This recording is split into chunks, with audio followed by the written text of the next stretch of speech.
All right, peace and shalom, family. What's going on? We're about to get started in 1 second. I have one guest already on, waiting for the other guests to join in. All right, so just give me a second. Those of you who are already in here, make sure you hit the thumbs up button. Make sure you hit the thumbs up button. All right, make sure you share this video. All right, share this live stream that's about to go down. It's going to be a dynamic discussion. Very interesting for people who are intrigued about this subject matter. I know I'm going to bring out some information maybe some people are not aware of. And, after we satisfy chatting about the main subject matter, then from there we can transition into other subtopics and then lead it to a Q&A open panel discussion.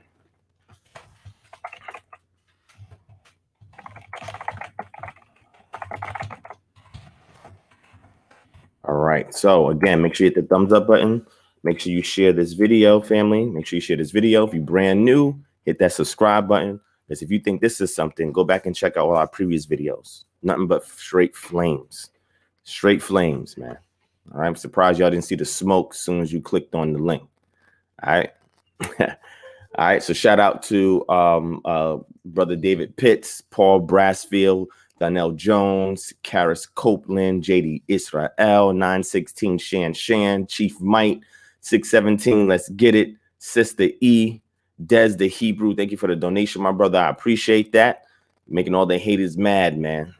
Christians, I'm telling you, man, those Christians, after they saw those last two sessions on those ties thing, man, and that T-shirt, they just got right under their skin. They don't think it's possible to sustain a ministry without tithes, man. And it's just like, wow, this is 2020. Like, you guys got to upgrade. You feel what I'm saying? So that show we had yesterday was powerful, man. Shout out to West Cat 5 in the building, Kindred Messenger KZ, Deborah M, prayersgiftsupply.com, Jamel Jones, Black Ave, Millie Love, Coach Vaughn Parker, Thomas Jackson. We in the building, family. All right, we in the building. This is about to go down. As you guys know, I'm no stranger to dealing with people outside the Israelite community. When I first came into this this conscious Israelite community, y'all know I debuted on Sonetta's channel. Prior to that, I had a couple of things on my KHM channel, which I had just started in 2014. And going in from there, I did my presentations on Sonetta. And then, we had the Kemet on trial February 2015. And then from there, I'm saying, an interface with almost everybody on that House of Consciousness platform. I'm saying? I put in a lot of work, I'm saying, before I carved out this specific niche, I'm saying, so I can build my community up. And ever since then, I mean, tax been coming this way 1,000,000 times a day. I'm saying that emphatically, but still 1,000,000 times a day. Most of them are sincere. Few of them are hostile. But either way, what we do is we invite people to a discussion. I'm saying? Like, if they about that life and they want to have a discussion about whatever grievances they may have, I've opened my platform to do that. I'm saying? My platform wasn't initially created for that, but I believe that the best way to demonstrate what it is that we teach on here is to have open dialogue with people who have opposing views. You know what I'm saying? And, we keep everything clean, respectful. We don't disrespect anybody. We don't try not to cut nobody off, over talk them, be rude towards them, no ad hominem attacks, right? No cursing. All right. And this goes for me or anybody else who's a guest on here. OK, so just wanted to make sure I laid that out. Again, family, make sure you hit that thumbs up button. Make sure you share this link. I'm going to give a few more minutes for a few more people to come in. I got the second guest now. There's two people there now. These are the two people who initially were supposed to have the discussion with me. So I'm glad that they showed up because, sometimes people don't show up. They just don't show up. You know what I'm saying? So I got to tip my hat off to those brothers for showing up. You know what I'm saying? So we're going to turn the flames up. You know what I'm saying? And we're going to have a great dialogue, saying, very passionate, very respectful. It's going to be an amicable dialogue, but we're going to have some passion in the mix of it. All right. And either one of those brothers, Kansu or Kanum, either one of you brothers, if you have any other Nuwaubian friends or associates or master teachers or whatever that you want to invite into this dialogue, at any time you can hit that lifeline and bring them in. All right. I have no problem with that. All right. Shout out to JD Israel in the building. Proverbs 31 Journey. What's going on? Mr. Torian Cheryl in the building. Big Main. What's going on, family? What's going on? You already know how we get down, man. Michael Van Nett in the building with us. Yes, Shab Awam. What's up? What's up? So, family, again, make sure you hit that thumbs up button. A whole bunch of us is jumping in here. Make sure you hit that thumbs up button, family. Hit that subscribe button if you're brand new. All right. And share this video everywhere. Okay. This is Friday night, Freestyle Friday. You know how we get down, man. All right.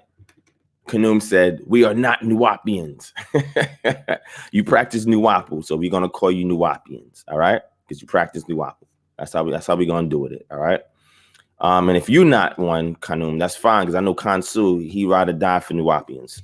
All right, he's about that Nuwapu life. So I don't know why you copping please right now, my brother. Like, for this show, you a Nuwapian. All right, I don't know if he was officially one or not. I don't know about your paperwork, my brother, but you can share with us if you're officially one or not. I don't know. Sometimes you change your mind. You know, every year I see something different. You know what I mean? And it's okay if you want to develop or if you want to, you know, evolve. But I mean, on here, oh, so you're Sabians now. Okay. You're Nuwapu and Nuwapians for this discussion. Okay.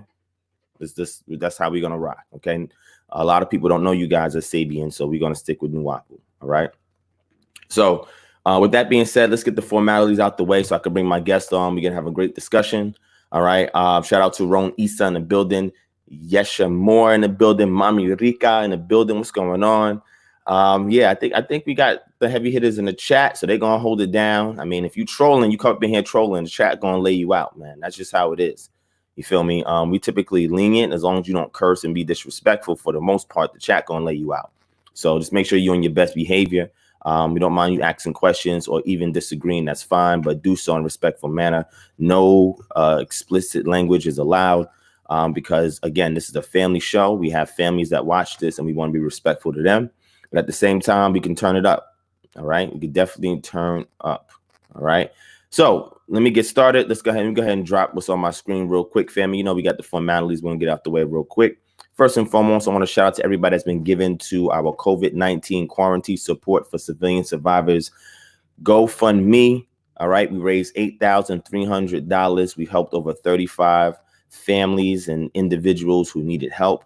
If you guys still have anything to give, if you're fortunate enough, if you have not paid your bills, if you need money to feed your family, do not give to this. All right. Only give if you have a surplus and you want it to go to others who definitely need the assistance. OK, so I'm going to go ahead and drop that on my screen real quick so that way you guys can see. All right. Let's bring that up real quick. All right. Here's our GoFundMe right here. This is one of many things that we're doing in the community. We know that there's families and individuals who've been affected by this coronavirus pandemic that is now bringing about an economic depression. OK, and there's some families that have not gotten their stimulus checks for various different reasons, and they just need a couple $100 here and there so they can get some groceries, pay a couple bills to keep their head above water until they're able to get more permanent income and or get that stimulus check. All right. So again, family, there it is on your screen. All right. It's COVID-19 quarantine support for civilians. OK, I'm going to go ahead and throw the link in the chat. And also, family, if you look down in the description below, you'll also see the link for this, too. All right. Yeah. So it's all good. Kanum, bring the elder in. You got the elder coming in. Bring the elder in. All right. I'm cool with that. All right, shout out to William Lucky in the building, Joshua Williams for his glory, Robin Warren, Nisi's PC's in the building, Roland Walker. What's going on? Roland said, been listening for about a week. Man, there's so much content on this channel. If you only been listening for a week, Roland, go ahead and check out the previous content. We got tons of stuff on here. It's fire. Nothing but flames, man. Sometimes I got to put some oven mittens on before I log in, man. That's how crazy it is. You know what I'm saying? So if y'all have anything to give, family, go ahead and do it right here. COVID-19 quarantine support for civilian survivors. And those who have given already, thank you so much. And we have some people who have given consistently. So I appreciate that. Also, I want to shout out one of the brothers who has been given as well as put people onto his channel because he's been telling people about the GoFundMe. And that's helped us to raise some funds as well. So I'm going to bring the brother up his YouTube channel here on the screen. All right, this is our brother here, Dante Fortson. Dante Fortson. You look up Dante Fortson. Okay, type him in on YouTube. Make sure you subscribe. Go back and check out his channels. Right now, he's banging hard on the urban apologist community. Brother has some good content on his channel. We don't agree on 100% everything, but the majority of things we do agree on, right? But go ahead and check out his channel. Vet the workout for yourself. Eat the meat, spit out the bones. But he has some good stuff on here, all right? And this is a brother who's one of our consistent donors in regards to the GoFundMe, and he's also bringing awareness to the GoFundMe because he has a good heart for the people, despite what the Christian apologists may think about him. You know what I'm saying? He really cares about helping out the community. You know what I'm saying? So shout out to this brother Dante Fortson. Again, make sure you guys hit subscribe on his channel. All right, make sure you patronize the brother because he's been a big supporter of the GoFundMe, as well as us, you know, working together and responding to a lot of the urban apologists attacks. All right. So I'll make sure I shout at that brother out. Let's bring up another formality. All right. Let's get this other formality out the way. All right. So second, let me go ahead and show you guys real quick. You guys should already know, but let me bring this up here. Let me do this. Let me do this.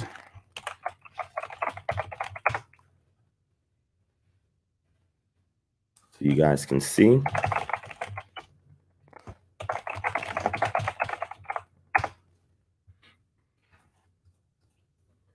All right, so those guys and gals who are interested in supporting what we do here at KHM, all right, I want y'all to go ahead and patronize the Divine Prospect Patreon page. All right, all you got to do is type in patreon.com/Divine Prospect, or go to Patreon, look up Divine Prospect. You go ahead and see our page. You can't miss it. Culture, community, autonomy is front and center, with the logo underneath and the caricature of me there as the avatar. All right. We have several membership levels that you guys can patronize, you know, towards. It's an investment, right? So we're not asking for money. Like, we're asking you to invest in all the endeavors that we're doing as a organization. And, you know, we give return on investments. All right. So if you just, you know, go through what we have here so far, we have 117 patrons. All right, so shout out to everybody who's patronized us so far. If we get 3 more patrons, we're going to give away $120. All right, because, you know, last time we picked 2 patrons because our 100 for 100 went up, and we made up to 109 patrons. And we did a raffle. 2 people won, and they won $109 a piece. All right, so we had 2 winners, Chuck and Royalty Princess, and they received $109. All right. And pretty much what it was that we were trying to get everybody to share the link for our Patreon to get 100 patrons. And once we did, we said that we was going to do a drawing, and that's exactly what we did. So we give back. All right. That's definitely what we do here. All right.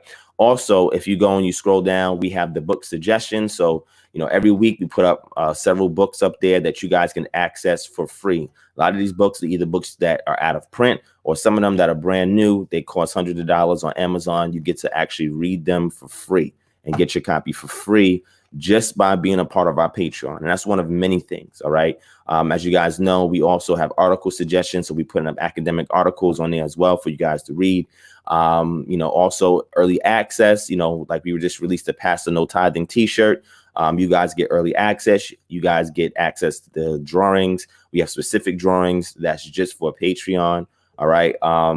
Also, we have article suggestions, as you can see here as well. I mean, just tons of stuff that I've been adding on here, continuously putting on here. We did the bill pay. We're still going to do another bill pay where we pay your bill in full as well.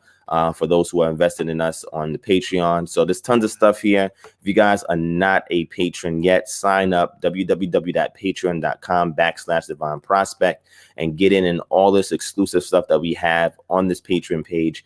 I'm posting new stuff constantly on here that you can't get anywhere else. And if you're really trying to get edified and trying to get this information so you can grow in what it is that you're doing, this is one of the best ways to do it. All right. So you can ask anybody that's already part of Patreon, and they'll tell you firsthand, you know what I'm saying, what they're getting, the benefits they're getting for signing up. All right. Shout out to Joshua Williams for the donation. Shout out to Yahuda Daweed in the building. Sydney Woods, what's going on, my brother? Dimitri Elder. is here. Truth Seeker, K Israel, Big Coast King. What's going on, family? Seth M in the building. All right. So Canoe, I'm still waiting on you to get the elder to speak, so that way we can get it popping. So we waiting on you, Canoe, you and this elder. Okay. So the sooner you bring him in, the sooner we can get started. Until then, I'm going to have to kill some time. All right. So there's the patron link right there. Shout out to Scott Garrett Headley in the building. Lawrence Smith. Shalom, shalom, family. All right. And Shabbat shalom to those of you who are keeping the Shabbat. All right. This evening. All right. So that's why I want to shout out for the Patreon. Now, also, as you guys know, I had discussed this with y'all before. I told y'all about the flatten the curve face mask. Okay, flatten the curve face mask. All right. So I'm gonna go ahead and drop that link also in the chat so you guys can patronize, because again, we have a lot of first responders that watch this channel, and a lot of first responders that do watch this channel, you know, they want to support the community.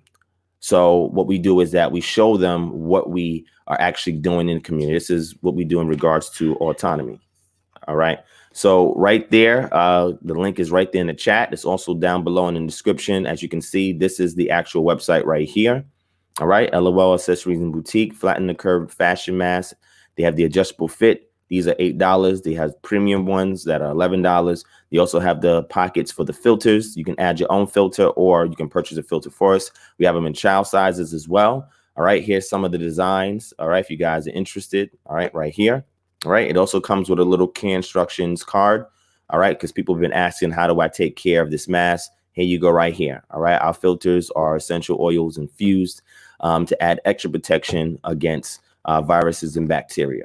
All right. So that's there for you guys as well. Again, patronize your own community before you go elsewhere, because we're doing it like nobody else. OK, I told you how exclusive these face masks are. OK. All right. So last and not least, like I've been showing to you guys already, make sure you guys get your copy of the Truth of Yah board game right here. The Truth of Yah board game. Again, remember, the link for this is down below in the description. All right. Make sure you go click on that link in the description. You add the reference code DPROSPECT, all capital letters, capital DPROSPECT. All right. And you will get a 30% discount. All right. Those of you in the community, a lot of y'all still have to stay at home. I mean, out here in Georgia, they've, you know, loosened a lot of the restrictions. So people out here mad now, you know what I'm saying, going to the store looking crazy and all of that, because, you know, they've been in the house for so long, they get outside and all that.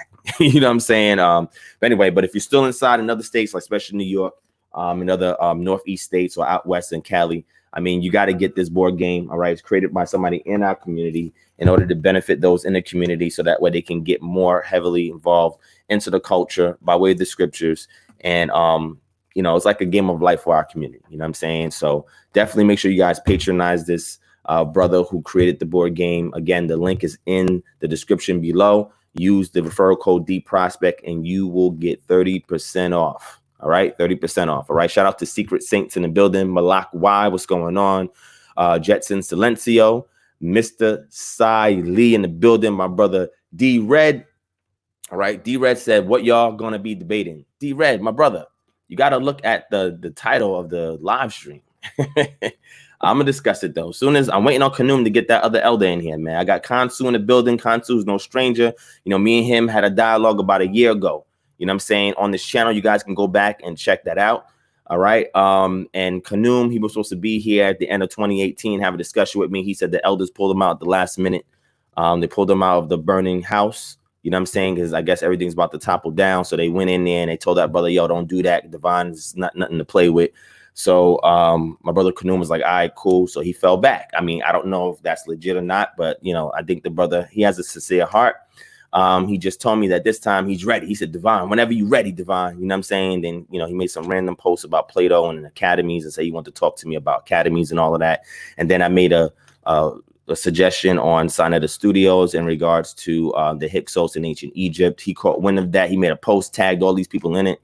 And you know who answered the call? My brother Kansu. All right, Kansu, he don't back down, man. I gotta give him credit for that. I mean, even if he get beat up, You know what I'm saying?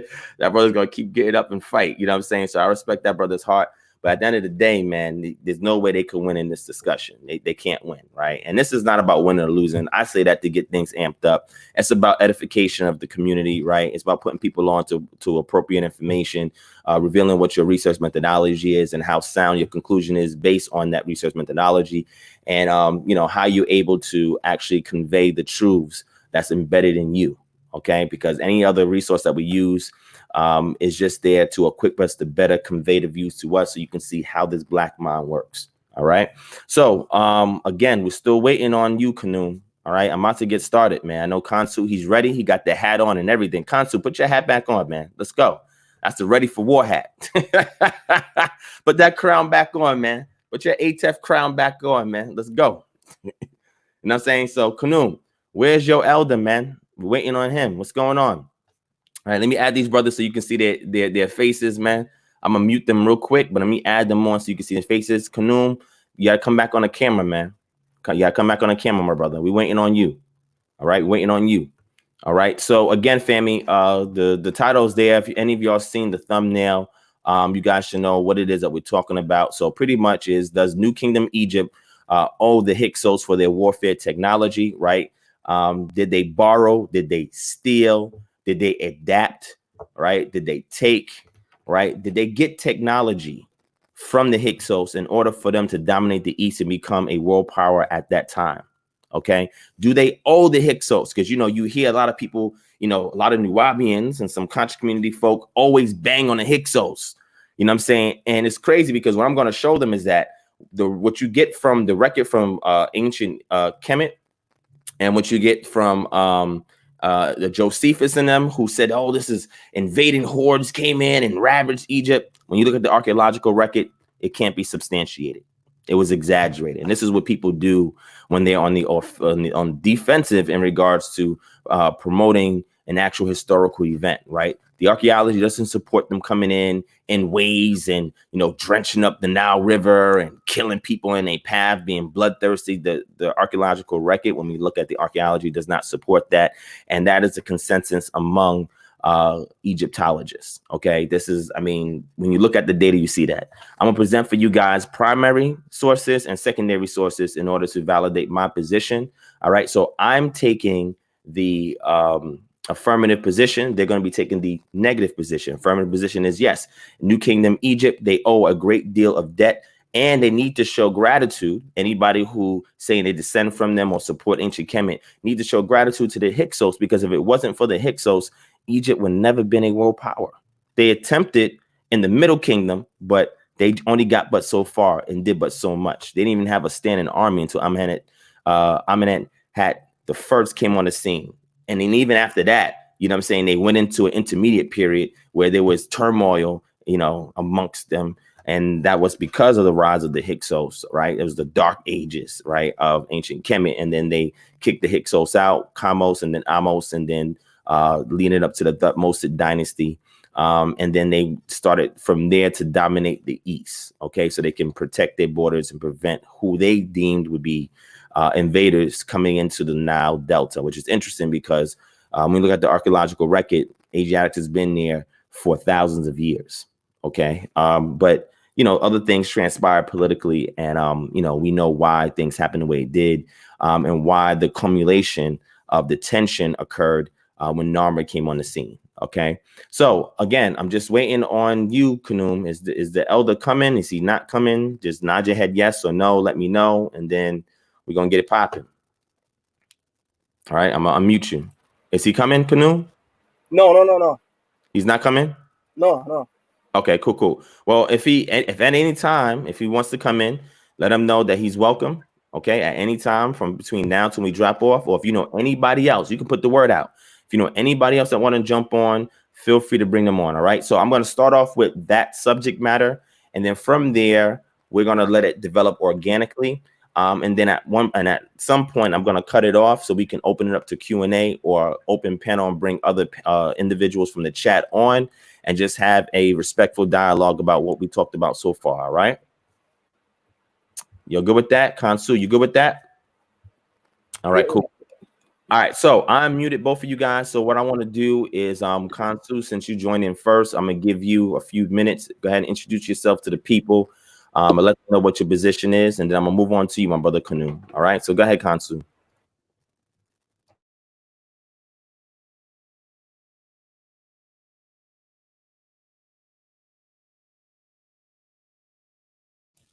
Can't hear you. You were just working earlier. I don't know what changed.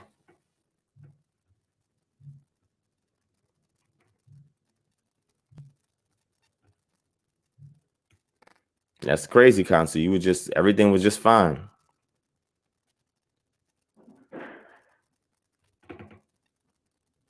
I don't know what's going on. All right, Kansu, I'm gonna give you a moment to fix that. I'm gonna move on to you, my brother Kanum. All right. So Kanum, you have the floor. Introduce yourself to the people, my brother. Still can't hear you, Kansu. Yeah, drop out and come back in, Kansu. Drop out, come back in. I'm gonna drop you out, come back in. All right, so go ahead, Kanum. You got the floor, my brother. You can hear me? I can hear you. Go ahead, introduce yourself to the people and let them know what your position is. Because you gave rise to this. Because after y'all two introduce yourselves, I'm going to show them how this discussion started. So go ahead. You got the floor, my brother. Yeah. I'm Kunun Hata Abab. I'm from Barbados, the islands, as a Caribbean, as you guys know.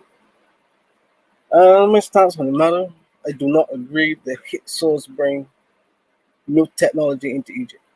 That's my stance. All right, no problem, my brother. Can you tell us where you at in your journey? You said you are Sabian. Are you 100% down now with Nuwapu, or you just dibbing and dabbing? Where you at right now in your journey, if you don't mind sharing it with us? No, I'm 100% with the master teacher. 100%. When you say 100%, man, you talking about Pops, Dr. York, right? Well, for the community, no, I have Dr. York, but yeah, for us, it's Panababi, I know.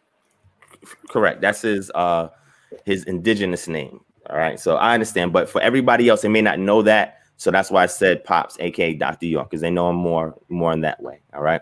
So I'm waiting on Kansu. Kansu dropped out, man. You might be by yourself. You asked for this. You know what I'm saying? So it's all good. So okay, so that's your position.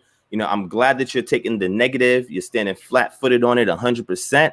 All right. And again, whatever sources you want to bring up or whatever points you want to make, you'll have the opportunity to do so. Okay. I just want to let you know that now you're in the big leagues. Okay. Now you're in the big leagues. Just want to make sure you know that. All right. And I know a lot of times, you know, you have a lot of great topics for discussion, and you tag a lot of people in, and you see a lot of the people from HOK. A lot of times they probably just ignore it or don't pay it any mind. You know what I'm saying? But I'm not like that. Like I'm okay with talking to my brothers, you know what I'm saying, who have good ideas or who want to bring about lively discussions in a respectful manner. You feel what I'm saying? And, you know, if you do well here, I'll introduce you to HOK. All right. Kansu already asked, he said, yo, hook me up with Sarnetta. I'm like, yo, you got to pass the preliminaries first, man. Like, can't just push you out there. You know what I'm saying? So we got to vet you first. You feel what I'm saying? So this is first blood. I interested in being on Sarnetta now. All right. Who's Mahatui Emre? Is that your elder? Yeah. Oh, it is. Okay, cool. So I don't know, something's wrong. I guess we need to connect their mic. His mic or his webcam is not connected. I don't know what's going on. Yeah, he have a problem. Oh, he has an issue. Oh, there you go. Okay, so let me bring him on. I don't know where Kansu went, but let me bring your elder on. Okay, so hold on. All right, you there, elder? Hello? You there, elder? Matthew. Nah, I don't know what's going on. Let me give him a moment. Let me bring Kansu in. All right, Kansu, you back? You there? Yeah, you hear me? Oh yeah, I hear you. What's going on, man? I don't know what happened. I took my headphones out. My bad. You know what happened? You took that crown off, man. You lose all your power. But go ahead, man. People again, and tell us what your position is on this subject matter. Kanum already laid it out. He said 100% down.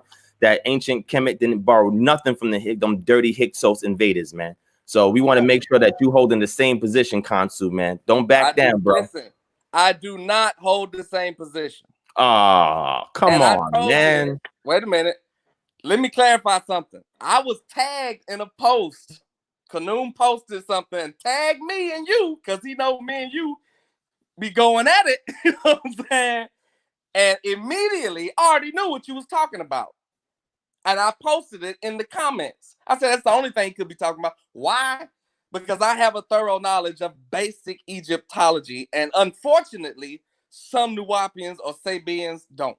And that's just a fact. So let me say this as well.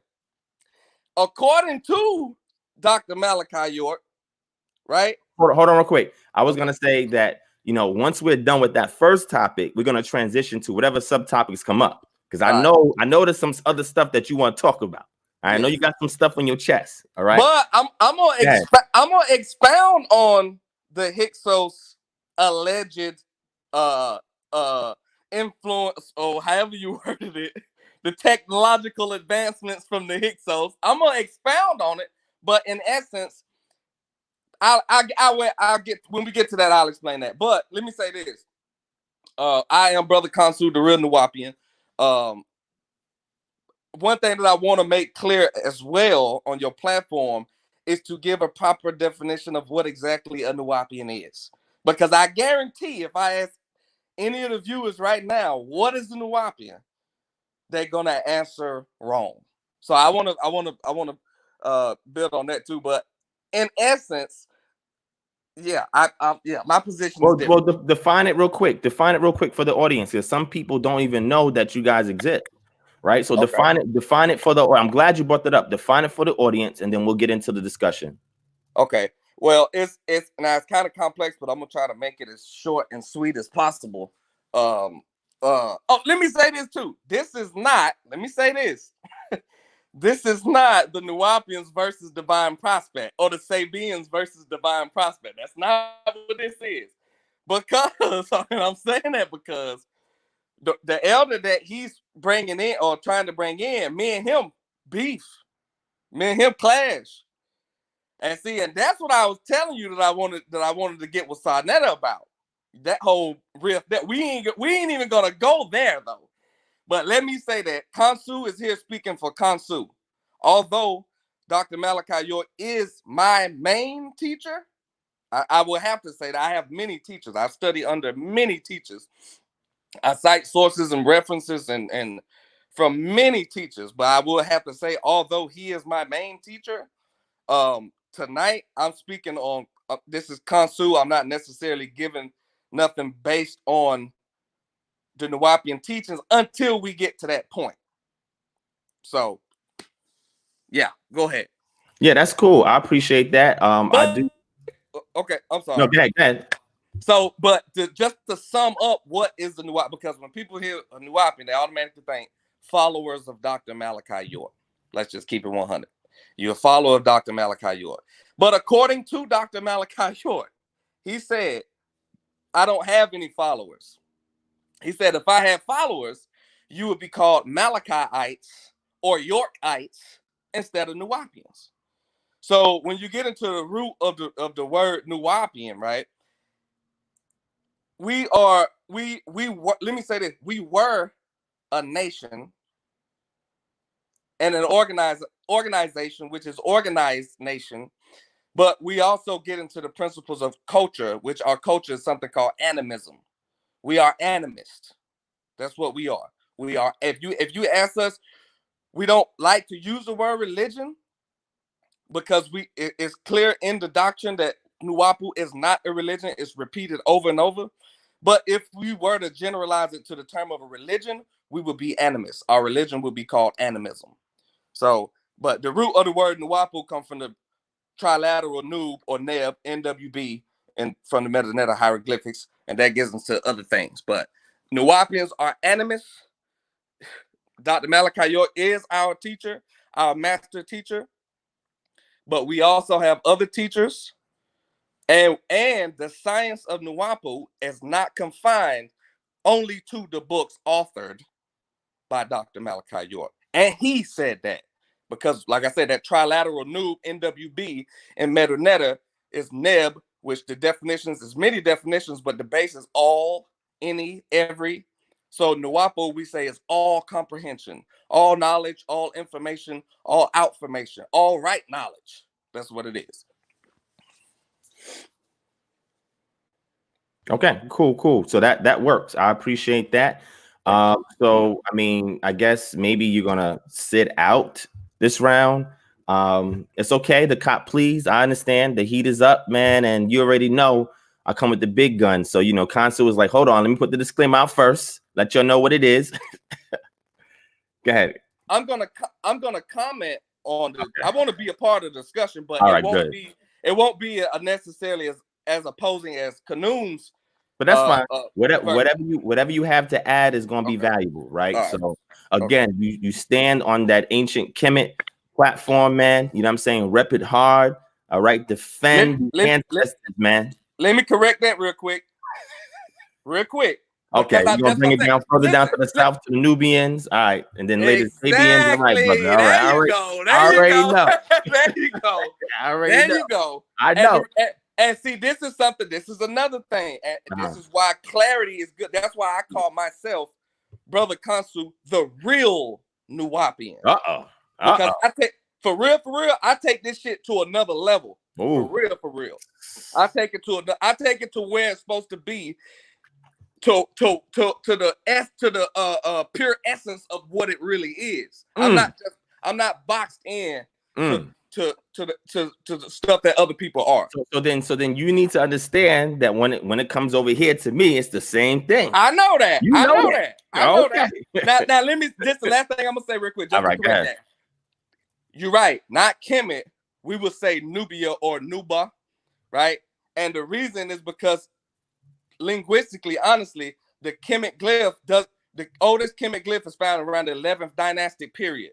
Prior to that, it was called other things. Kemet is roughly, and this is something that Doc has been teaching. Dr. Malachi has taught us since the Ansar day. He said, you're not Egyptians, you're Nubians, you're Sudanese. So we take our link back to the Napta Playa civilization, Napata, stuff like that. It predates Kemet. Even Dr. Ben spoke about that. But that's it, though. Yeah, no doubt. I mean, even though it predates Kemet, Kemet is birthed from that. Right. You still have to defend Kemet because. Oh yeah, right. Oh yeah, definitely. Yeah. Right. Cool. All right, cool. All right. So I appreciate that. So let me put you on mute real quick. I think the elder is here. Are you there, elder? He dropped out again. So he's still having technical issues. Hopefully he'll be able to get in. But like I said, either one of y'all, if you want, you can bring in whoever you want. I'm okay with that. Just make sure that they rep Nuwapu and that they say I'm a Sabian, all right, or a Nuwapian.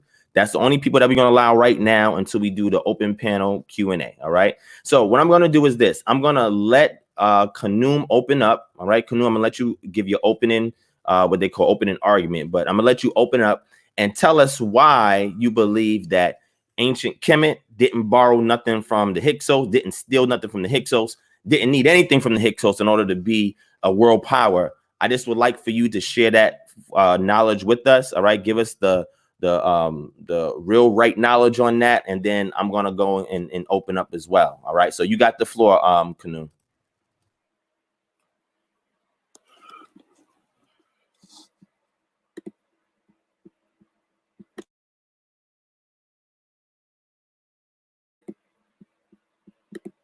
Can you hear me? I can hear you. Go ahead.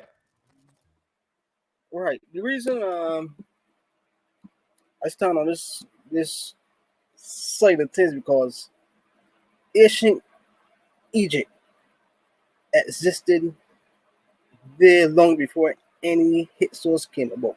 We was already established as a nation. The Hyksos come and find us. We didn't come and find the Hyksos. Right? You following me, right? So these are the people. These Hyksos come all the way from West Asia. When you look at African civilization and civilization in Asia, you can see the difference. Buildings, structures, culture, etc. And we can see that the Africans was they're more advanced than any other civilizations. So for instance, like the form of writing, starting in Egypt. So you see what I mean? Like these is a new people. I think these people come about during the 18th dynasty, and we had a lot of dynasties prior to the 18th dynasty. So that's basically my stats on it. Okay, that's your opening as far as setting the stage. Indeed. All right, cool. All right. Kansu, do you want to open with something, or you just want to wait till we get into the dialogue? I think what the brother was saying was not necessarily in context of what the topic of the conversation is. We know that Kemet civilization predates the Hyksos civilization. We know that. But research suggests when you talk about we're talking about horses in Kemet and chariots in Kemet, right? And this is what the main focus is. Also, military, war tools, all kind of stuff. Warlike. These are warlike people.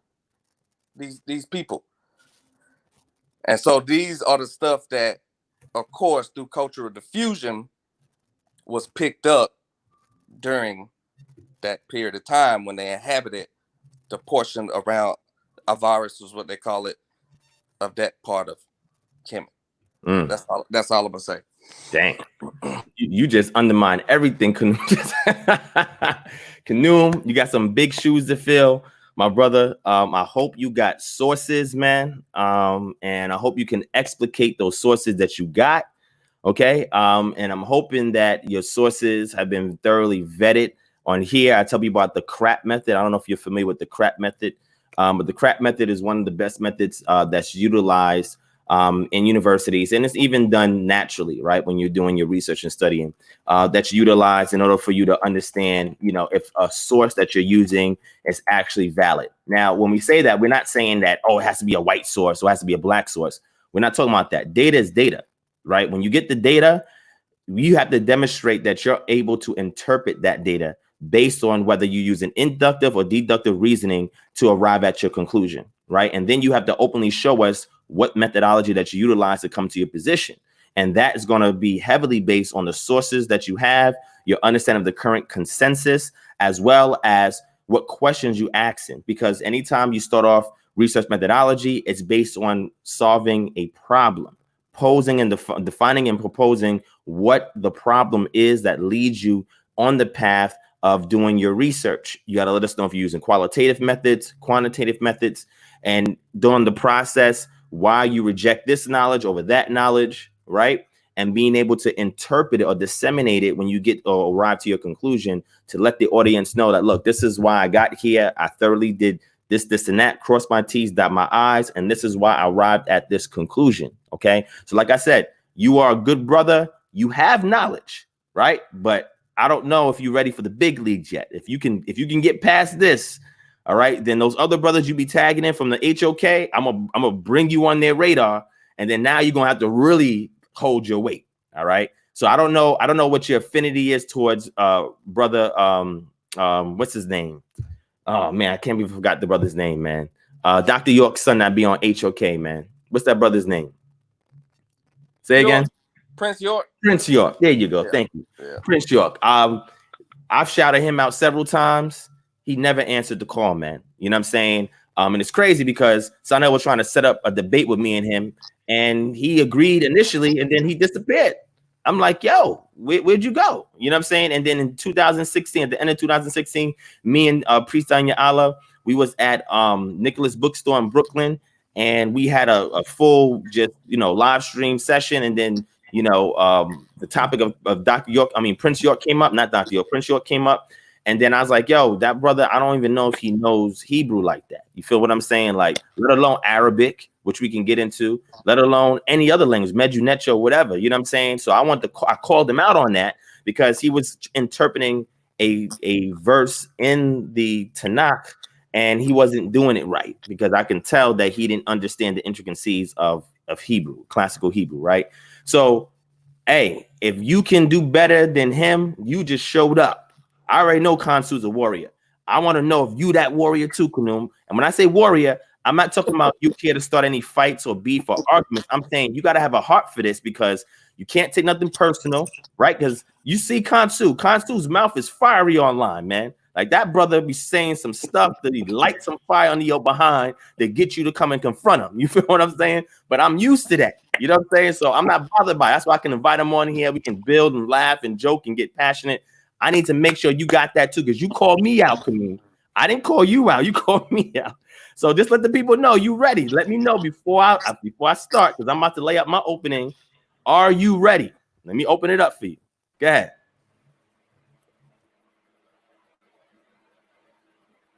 I asked a question. Are you ready? Is that yes or no? You ready? You ready, Canoe? We can hear you talk. You ready? All right. Let me ask you a question. Okay, cool. If you really look at it, right, Mm-hmm. data can be correct and or incorrect. You agree? Say it one more time. Data could be correct or incorrect. Correct. That's true.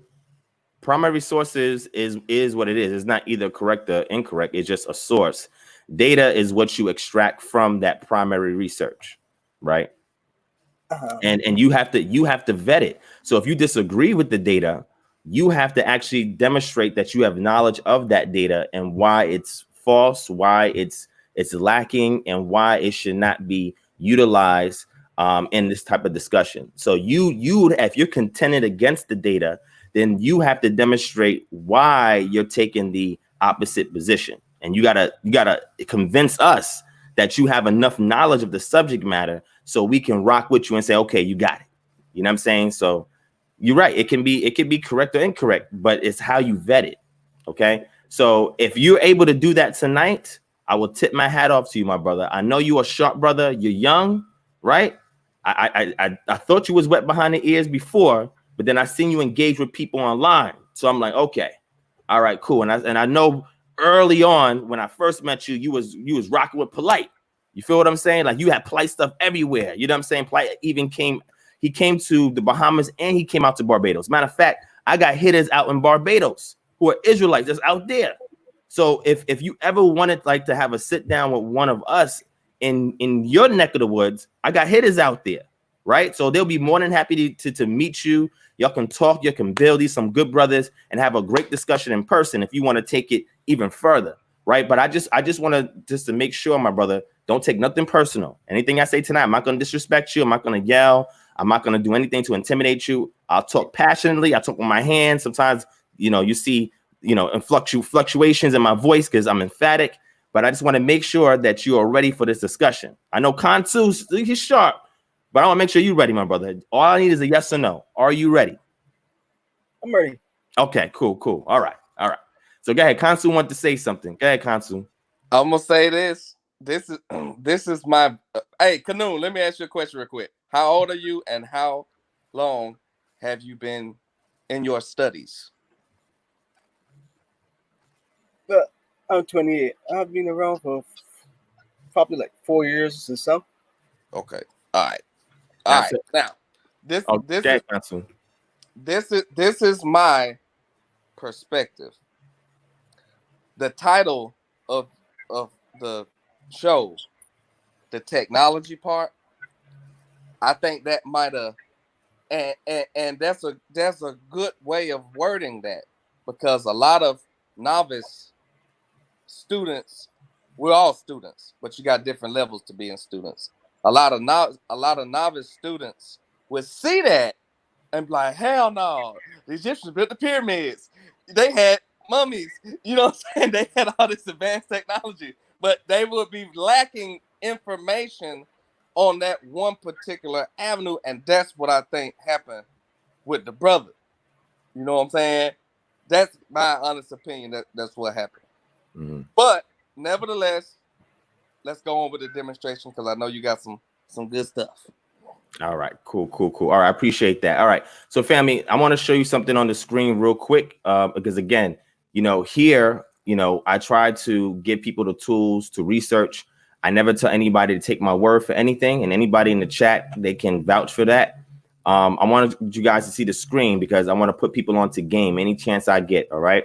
So for those of you who are not familiar with what the CRAP method is, here it is right here on your screen. It's called Evaluation Sources with CRAP, C-R-A-A-P. C stands for currency, the timeliness of information.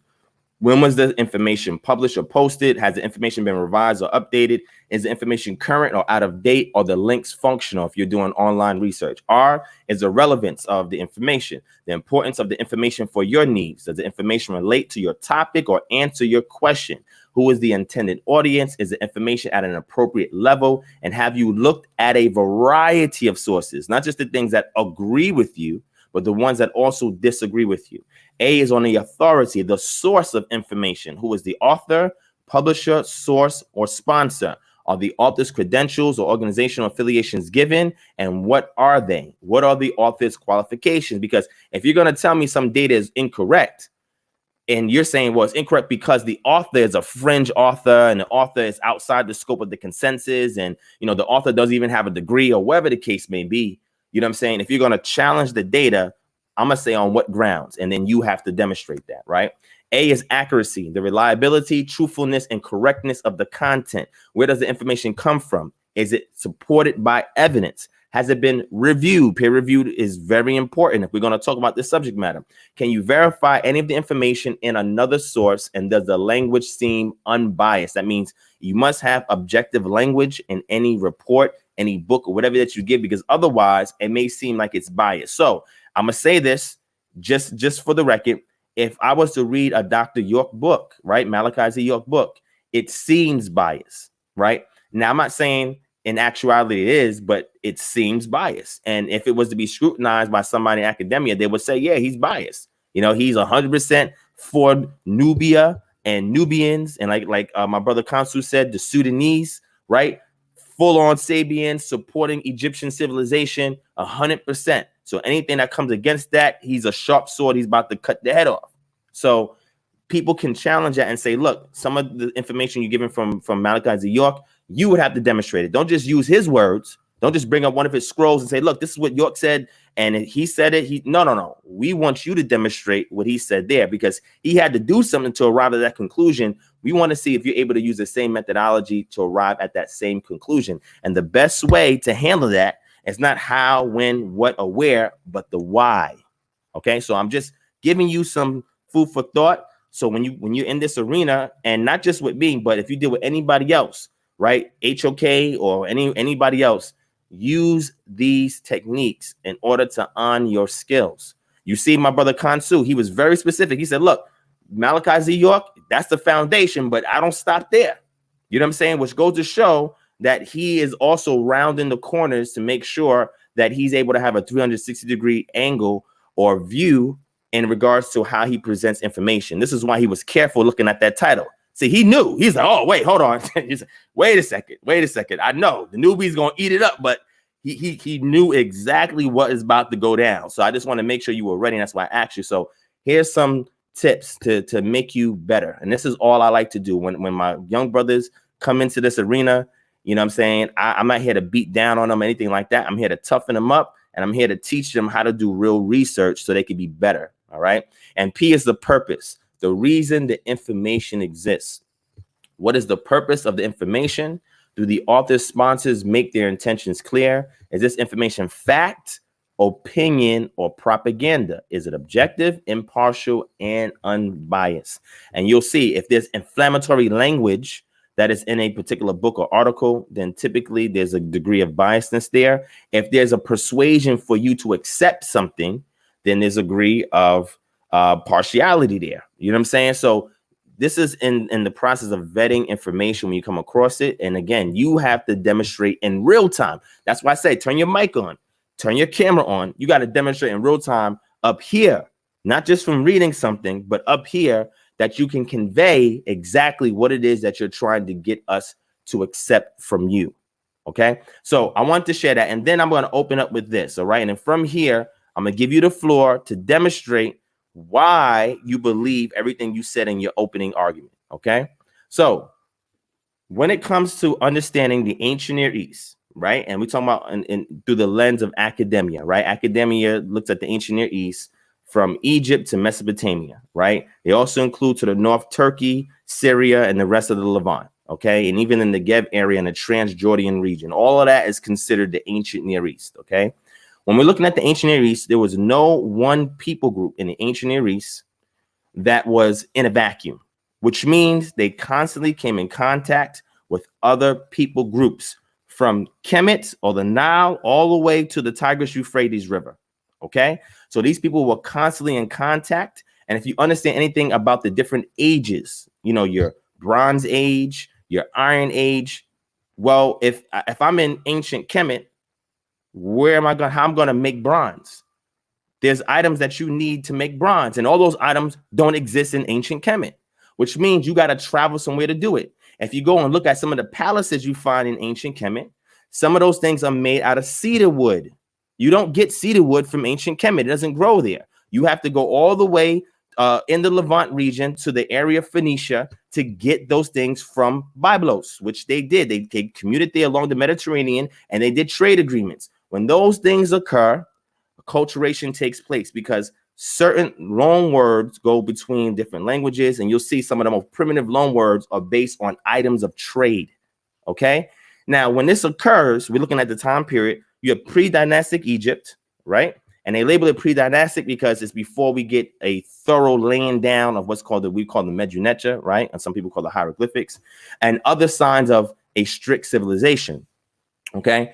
My position is we see along the Nile some of the earliest civilizations anywhere on the planet, right? Now, some of it can be rivaled over there in Mesopotamia, right, in the area of Sumer, but we see a better development of civilization along the Nile than we actually see what arises in Sumer. So arguments can be made either way, right?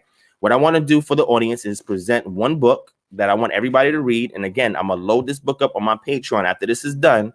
It's called Visible Language, all right? Kansu or Kanum, have you guys read Visible Language? Yes or no? No. Okay, that's fine. I can send it to you guys as well, right? Because I don't like to do ambush scholarship. So if I present a source for any of you guys and you guys want to look it over after we're done, let me know. I'll send it to you. Okay. I don't hold my cards like that. So the reason why I said visible language is what it does is that it analyzes to see what was the earliest actually written language, right, that we have. Because remember, oral language always precedes written language. What you see written is based on something that was already being done orally for hundreds or maybe thousands of years before it got to that point. All right. And in visible language, they look at the ancient Near East and they compare the various languages that's out there and use that as a means of determining which one is the origin in regards to actual written language. Or when they say visible language, that's something that's written that you can read. Okay. So that's a great book that I recommend you guys read to understand some of the things that we're talking about. Are you guys familiar with the phylogenetic Bayesian methodology for determining the origin or provenance of languages? Yes. Phylogenetics? Yeah, the Bayesian method. No. Phylogenetic, no, not that particular one. No problem. So what this does is that it's a way to determine by looking at living languages and dead languages to determine the origin or source of that particular language family, right? The phylogenetic tree breaks down, phylum breaks down to different families or classes of languages, and then they go into other sub-languages from there. Now, people in our community have argued that, what we see in the Medu-Neter is not actually part of the Afro-Asiatic family. It should be related to other African languages. Some people say, no, it is part of the Afro-Asiatic family tree. When we look in the Bayesian method, one was applied on a Semitic language to see how far back the Semitic languages go, the proto-form of it, and it goes back to about maybe anywhere from 6 to 5,000 BCE. And if you guys want that article, I can share that article with you as well, all right? Now, the reason why I'm bringing up language is because if something is transliterated into a language, because morphology in regards to linguistics is very important, because morphology is how something looks. And I'll give you an example. If I was to ask you if the word Chihuahua is a native English language, remember, the English language goes back to West Germanic. If I ask you if the word Chihuahua is native to English, would you say yes or no? I would say no. You would say no. What about you, Kansu? I don't know. All right, you have to say no too, because if I told somebody translate Chihuahua English, they can't. They would just say Chihuahua. And the reason why is because it is borrowed from another language.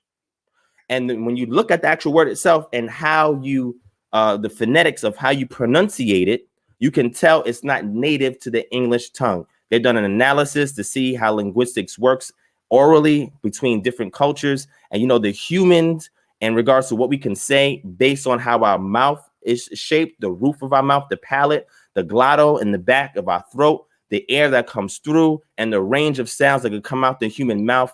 Within that, we know all the possible sounds that could be created. One of the things that's really interesting is the click languages, right? Because a lot of times they operate a little bit differently. But nonetheless, we're able to see the breadth and width in regards to the spectrum in which the human mouth can give out words. So when we look at that, we're able to analyze that, and we're able to say, okay, look, in this language, these are the set of phonemes that is native. All right. Outside of that, certain things are borrowed because you can't either translate it directly, or you're just trying to retain the essence of the word in that translated language.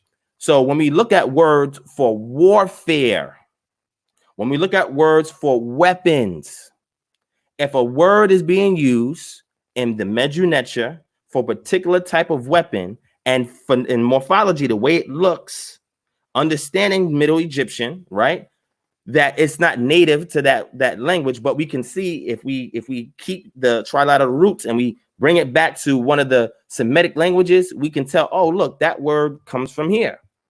That word is not native here. That's the first thing. The second thing I'm going to say, and I'm going to hand it off to you. I didn't even bring up the sources yet. That's going to be in my presentation. The second thing I want to say in regards to language is one. The second thing is primary data. Primary data is extracted from archaeological excavations, and reports are drawn up based on things that are found in situ, which means that there are artifacts that are found while the diggers are digging. You have what's called the stratum, which is the various layers, and strata is singular for a layer. And as you dig down into it, you go into the layers beneath.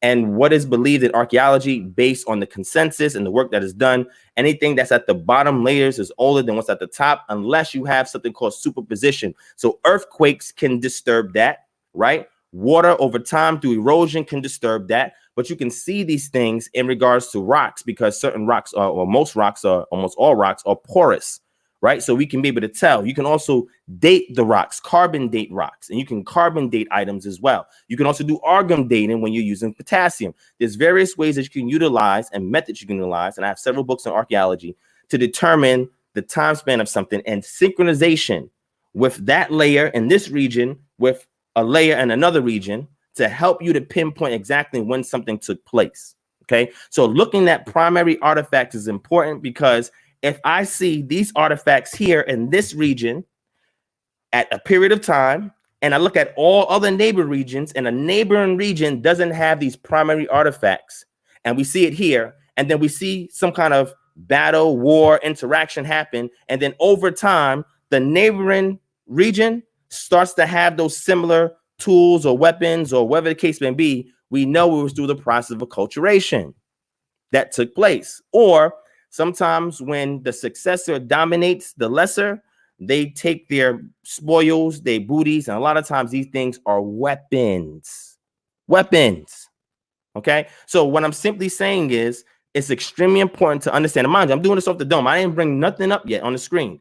It's important to understand that if you're going to make your argument, make it concrete. Language doesn't lie, right? Artifacts in the ground, they don't lie. Now, if you find an artifact on a black market, that's different. Now you have a totally different issue. We don't know the provenance of some of the sources, other things that apply to see if it's a forgery or if it's, but if it's found in situ and we find it in the excavation report, then we know it's solid. And when we look at the language, again, in the Afro-Asiatic, And that includes the Medjugorje all the way to what we see in Mesopotamia, right? The Akkadians, which is East Semitic. And we look at these words, we have lexicons that line out all the words that we know from these languages based on the information that's been left behind. So we can tell where loan words arrive and where they show up from. So for example, you'll see that there are certain hymns or spells that are done in ancient Kemet against snakes. We were able to determine that some of those snakes that they were made against are not even native to ancient Kemet. They native in the Levant region in Mesopotamia. So we know it came from another source. Zoo archaeology is also important because you're looking at animals. Animals helped you to also date something and know the source of something. When you look at Avaris excavations, they found variants of goats that are only found native in Syria. And we know because we've dug under the ground and we found these animals that are there, the bones or the fauna that's left behind from plants. So there's various ways that you can utilize in order for you to determine what something is, what took place, what came first, what didn't. There's tons of ways. But in this discussion, I may touch a little bit on the language for fun, but I'm mostly going to get into nitty gritty in regards to the archaeology. So I'm going to show you the primaries, and then I'm going to give you tons of secondary sources that validate the point that I'm about to make to you. And if you have any questions for me based on what I share with you, I'll be able to demonstrate with you without anything on the screen, me looking at you right in your face and telling you exactly why this and why that. All right. So that's my opening. Now, with that being done, I'm going to hand it over to you. He got a scroll right there in front of him. Kansu, I'm not going to be distracted by that. All right. Tell me what scroll it is, and I'll bring it up on the screen. As you know, I got that as well. So, Kanum, I'm going to give you the floor, my brother. Now is your opportunity to demonstrate why you're taking the negative. All right. If you have sources, if you want to do a screen share, feel free to do so. If you want to cite something, feel free to do so. Or if you just want to talk through it and just demonstrate the knowledge that you have, the floor is yours, my brother. Go ahead. All right. This woman.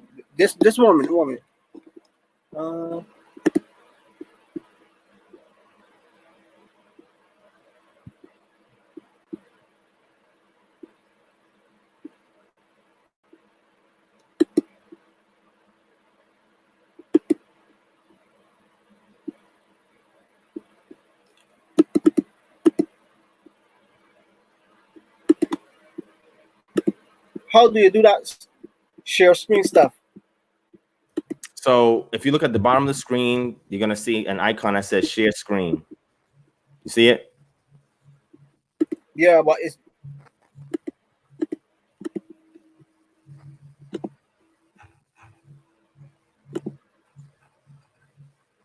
it's not allowing me to share. What happens when you click on it? As soon as I come up, share screen, but as I click share screen, that's still blank.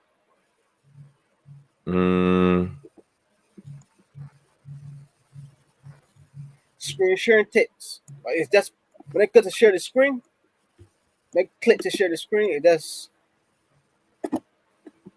Okay. I don't know what else to say. No, he's from Barbados.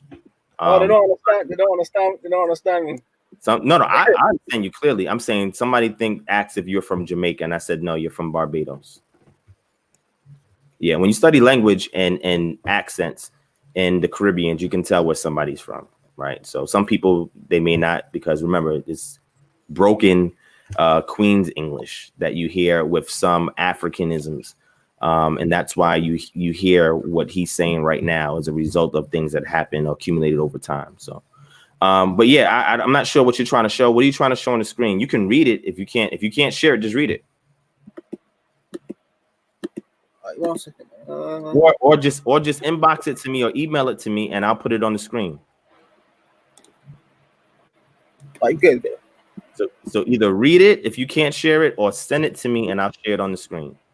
Shout out to my brother Gartrell McKinney for the donation. I truly appreciate that, my brother. Thank you so much. All right, we're waiting on you, Kanum. Yeah, this woman. Just give me a minute. Okay, take your time. Kansu, you want to say anything while Kanum's getting ready? Yeah, let me say something. Listen, without out of all honesty, I don't know what he's trying to pull up. I hope it's something good. But in my opinion, this is totally unfair because he's not ready for this, and I'm just being 100. That's just what I'm gonna say. Well, he said he is. He said he is. We gonna see. Listen, I want to see what I want to see his. I want to see what he got. He looking serious over there, so I'm sure. Oh, yeah, he might have something. He might have something. But let me say this about the language, right? You mentioned loan words, but what about the historical comparative method, where you have words that are cognate? Because even though this is something that Dr. Malachi York has taught since day one, and this is something that I disagree with certain comedic linguists about. Yeah, I seen you go again. I see you go at Wujawu. Yeah, because the fact of the matter is, and this is, I can pull up the sources and stuff on this. He was an Arab Egyptian linguist or whatever, and he did an article. I forget what university it was, what university he was in or whatever, but he did an article, and in his article he explained that prior to around the mid 1980s, it was widely accepted that what they call Semitic languages was indeed cognate with ancient Egyptian. Yeah. Okay. But then as time passed, and they tried to say that, because like if you ask somebody like Dr. Raketi Amin, she'll say no, it's Semitic is no way in shape, form, or fashion, which is Hebrew, Arabic, etc. She will say no, it's no way, shape, form, or fashion cognate or related to metanoia. But it is. And I disagree with that, even though I learned a lot of metanoia from her. Yeah. Yeah. And the reason they say that is because they say Arabs are foreigners. Exactly. We're Africans, they're Arabs, we have no relation. But when you have to understand where the Arab come from, the relationship between the two, and really what we're talking about, this whole migration period of these Asiatic people into what is called Africa or Northeast Africa, into that area, is what caused all this stuff about. And then later, as people spread outwards, then those languages, other languages, or really what I say dialects, began to develop. But still not sharing. Okay, so just send it to me, right? Email it to me. I'm gonna send my email in your inbox, or drop it in my inbox, and I'll put it on the screen. Okay. So you don't have to share it. I'll put it on the screen. You can read it. You can tell me to change it or whatever. So I'm gonna send you my email, or you can drop it right in my Facebook inbox. I'll give you my email. There you go. Check your Facebook. There's my email. Email it to me, or drop it in my inbox, and I'll put it on the screen. But go ahead, finish up, Consul, and then I'm gonna let him rock. Well, I was just gonna say that it wasn't just loanword, because it's the historical comparative method. I forget the name of that linguist, but his method is how you determine the difference between a cognate word and a loan word. It's tricky. I don't necessarily trust totally in Euro linguists, because I don't believe that a European can properly teach an African language, or explain African language, or tell me how to speak or translate an African language. Not saying that I don't use Euro sources, because I do, but in the long shot, so relating to what most in the conscious community now would say, or call the Egyptian language, they say it's not Afro-Asiatic, it's Niger Congo or Bantu or whatever. It's that too, because it's a scholar that I follow in South Africa, and he shows the relationship between Bantu and Semitic, Bantu and Hebrew, Bantu and Arabic. You see, so and then another thing was, Kemet at that time was a lingua franca. You know what I'm saying? When people coming in, what was the lingua franca with Kemet and the rest of the world? Because when they was going through that area, when people was going through that area. That's how they picked up words. When the Asiatic stuff was coming from the north and come down. So the lingua franca is a language, a bridge language, right? So in America, if I go to a Chinese restaurant and they got a Mexican working there, they got an African working there, and a Chinese man, they all going to communicate to each other as best they can in English. That's that's the lingua franca. Correct. So in the ancient Near East, the lingua franca changed over time depending upon what empire was in power, right? One of the examples we have of one of the lingua francas during that time period is during the time period of Akhenaten, right? So when Akhenaten was on the scene, we started to have a repository of tablets, all right, called the Amarna tablets, which was administrative correspondence that was being received by him. And it was written not in Medu-Neter, it was written in a Semitic language. It was written in Akkadian, right? Because that was the language that they would use to communicate with the Levant region and the Mesopotamia area. So when you talk about loanwords, I know exactly what you're saying. And you'll see this also where you see like Boule being found there, scarabs being found there, and what's even the name of that? Deities, huh? What's the name of that stela you referring to? No, it's not Stella. It's called the Amarna tablets. Okay, the Amarna tablets. It's correspondence that was going between those in the Levant region, the vassal kings and rulers that was put in place by ancient Kemet. To the correspondence, it was a correspondence to the administrative staff and to the king. At that time, I know what you're talking about. And Akhenaten, he was too busy building Amarna that he ignored them, right? And they was asking for help and all that. He took all his resources and was putting it into creating a new city, taking the power away from the Amun-Ra priests and putting it between him and the people, right? And even the Amun-Ra priests, it was believed that eventually they got him killed because he was taking power away from them. But that's another subject matter. But when they did go in there were things that those vassals adopted. Certain words they adopted, right? Certain phrases or idioms they adopted, certain deities they adopted, certain iconography they adopted. So we see this happen in that region. So when you bring up that term cognate just means that there's a word that I use and word that you use that have a similar affinity. And when we look at trilateral roots or even bilateral roots, we can see those affinities there. The question is, who originated it, right? There is some kind of common ancestor of that particular word. Now, but as it comes down the stream, it splits, but we can still be able to trace it back to some kind of proto-common language that everybody was speaking before we get a split and see it shared. But we don't know who started it first. Yes, we do. Yes, we do. Oh, you yes, do? You do? How Come on, man. Let me say this too. Language. Tell me how you can trace it before written language. Let me say this. Yeah, tell me that. Answer that question. Let me say almost before written language. The same way you trace the origin of civilization and the origin of mankind. Of course, modern scholars say modern Homo sapiens began verbal speech around 54 to 56,000 years ago. Of course. But we're not talking about that. I'm talking about how can you prove when you look at a cognate, who originated that particular word? Okay, let me explain. And let me give you a more clear definition of a more clear definition of cognate as well. With the main two keywords, genetically related. Okay. Just like you said, they have right. Just like you said, they have a common ancestor. Correct. Like if I have E1B1A, you have E1B1A, there's a common ancestor between us, right? Yeah. Okay. Yeah, but when you say genetically related as far as linguistics, we ain't talking about blood, you know. No.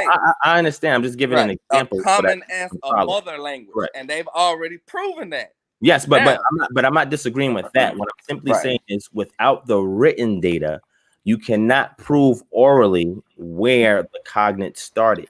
You don't know what people group started that cognate. Now you can make speculations, right, outside of the written language that we have to say, okay, just like the Bayesian phylogenetic method that I told you about, they make speculations beyond the written language to determine the origin and source of a particular family of languages. But I'm saying at the end of the day, it's very difficult because we know language is around for a long time, but it's very difficult for you to demonstrate where the cognate started. It's very difficult without written language. Written language gives us the tools to speculate further back in time, right? So I understand why you have issues in regards to what the conscious community is saying in regards to that, but we'll get into that. Kanum, are you ready? Did you send it to me? I can go in and come back. I'm trying to share the screen. I'm trying to share a screen method. It's more easier for me. But you sure you don't want to just send it to me and let me put it on the screen? Is it some kind of copyright on it that you don't want me to have it or something, I mean, all I'm going to do is share on the screen and delete it. I don't need to keep it. I'm just saying, like, you can send it to me. I mean,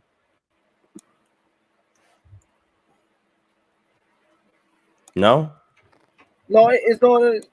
All right, you could drop out. Okay, you could drop out, come back, and see if it'll work that way. I mean, I don't have time to do a remote session with you because I work in IT, so I can like remote into your computer and help you figure it out. I don't know what you got on your computer. Maybe you don't want me to see what's on there. That's fine. But I'm saying I'm trying to give you other methods to share if you can't do it yourself. All right. So if you want to drop out, go ahead and drop out, come back, see if it works. If not, then either send it to me or I can fix it in the background and then help you to actually share the screen. So there you go. All right. So he dropped down. All right. So while we're waiting for him, I might as well just start because I mean I kind of figured that this would happen. You know what I'm saying? You don't even want to share. Go ahead. And this is what I would say. It's levels to different. Everybody, Christians, Muslims, atheists, whatever. You have different seasons. Some people are more seasoned than others. Some people. So, yeah, I already knew that was gonna happen too. Anyway, my thing is, I don't mind. I don't really bother anybody. Is when people call me out and tag me and say, "Yo, listen," because you've seen it. He, and mind you, this is a good brother. He has a good spirit. He means well, right? But what I'm saying is, he called me out. I'm like, and you was like, what is this? You know what I'm saying? Like, why are you tagging me in this? You know what I'm saying? But it's when they call you out and they're not ready, right? And the thing is, if I was having a screen share issue, all the sources I have is public sources that you can get from anywhere. Right. Sure, I just email it to you or drop it in your inbox to say, hey, throw it up on the screen. Right. Now, unless it's something he wrote up and he doesn't want anybody to see, or he has some kind of source that he don't want to share with nobody. I mean, everything that I'm going to say, anybody can get it. If you want it, I'll send it to you. I have no problem with that. But again, I mean, I don't know if he's ready. He say he is. I mean, Consul, you already know, but let me ask you this. This the question. This the $400,000 question I've been wanting to ask you. Right. Mm-hmm. On the chat the other day, you told me, right, that you are a pre-exilic, or you identify with pre-exilic Israelite culture. Correct. But you also said that you are African. Facts. Now, this sounds extremely contradictory. Not at all. Not if you watch the channel. I've given all that data out on this channel. I know that. I understand that. I get what you're saying. Mm-hmm. And some people will say, the little connection, Israel is connected to Africa. It's all the Africa. Middle East wasn't called that until so and so. I understand that. Well, that's just geology, right? Right. Geography is written or is overlaid on top of geology. So even aside from the geological argument, I'm talking about as far as the influence of culture in that region. And it's easily demonstratable, right? Now, the difference is based on how people are taught to view certain things. So like, I'll give you an example. So if you was to look at Judeo-Christianity today, and that is what you understand of something that's Semitic, and that's what you've been taught, and you've never looked at anything outside of that, something like that will definitely sound strange to anybody. I understand that. But there's tons of data and research that's been done since that school of thought or that knowledge has been promulgated for almost 2,000 years that you can demonstrate outside of that and show that influence, right? So I'll give you an example. The Canaanites were constantly in it, and you're talking about from Syria to the heartland of Canaan, was constantly, in and out of the Nile Delta, right? To the point where they're even found in Nubia, all the way down to Nubia, and even found in Libya, right? And I can show you tons of excavation that's done to demonstrate this, and even records from the Remet themselves, right? From the Canaanites themselves that they'll tell you. And then the influence on top of that from the ancient Egyptians is also found all throughout Canaan as well. Now, Mesopotamia is a little different, but Canaan is there. So when you have the steady flow from the Levant into Africa, out of Africa, vice versa, and if you believe in the recent out of Africa origins and start to look at the DNA to see the mutations occur that give you the other haplogroups that develop over time, you can see the steady flow in and out, steady flow in and out, right? Even craniometrics that was done, where we show the infinities of the Lakish skulls with skulls that are found in ancient Kemet as well. So there's various ways that you can demonstrate that. It's not nothing that is strange. It's only strange if you haven't seen all the data to support that position. But yes, I identify as African, and I subscribe to pre-Israelite culture. If somebody decides to identify with any other culture that comes from out of Africa, okay, this is just one of those many cultures. Okay, now let me ask you this question. Sure. When you say, and this is where the problem comes in at. Okay. When you acknowledge, when you say, and let me say this for the viewing audience, because your viewing audience probably not know, I'm not Hispanic, I'm not Latino, I am biracial. My father's what they would call Black, Sudanese, or actual Sudanese ancestry. My mother is Caucasian, Irish ancestry. So, you know, technically I'm mixed, but I choose the genetic dominant. To identify with your father's line, patrilineally. I got you. Well, no, I know not patrilineally. Mixed people are mixed people. You mix. Whether it's 50%, 50%, you know what I'm saying? But being that the African gene is dominant, of course, in Africa, they view mixed people as whatever spirit force is more dominant in you. You see what I'm saying? It's not a lot of native mixed Africans, but in modern hoodoo, which is like the kind of like the updated North American version of voodoo or the Ghanaian juju or whatever, they teach that mixed people, you can't choose a side because you are both, but whatever your spirituality leads you in life, that's obviously due to what spirit forces dominated you during the incarnation period. So and then what's the point then? My point is, I feel you now. No. Okay, go ahead. Here's my Remember point. You said that. Go ahead. Here's my point. Okay. I would say African. We ain't gonna get into the linguistics of Africa and all that. What the other names it was called? I'm gonna keep it simple. Okay. I'm African. You acknowledge that you are African or of African descent. Now the problem comes in at as acknowledging to be of African descent. Why choose to associate with a foreign religion and a foreign culture? You said foreign religion. There's no foreign religion that identify. That's why I use the word culture. Well, when you deal with foreign, how is it foreign? Tell me how it's foreign. Because Abrahamic religions are not African in origin. And Abrahamic religions. I don't subscribe to Abrahamic religions. We went over this before. You acknowledge Abraham as the patriarch, right? Abraham is in the narrative as a patriarch. Right. Yeah. But I'm talking about the actual concrete people that existed.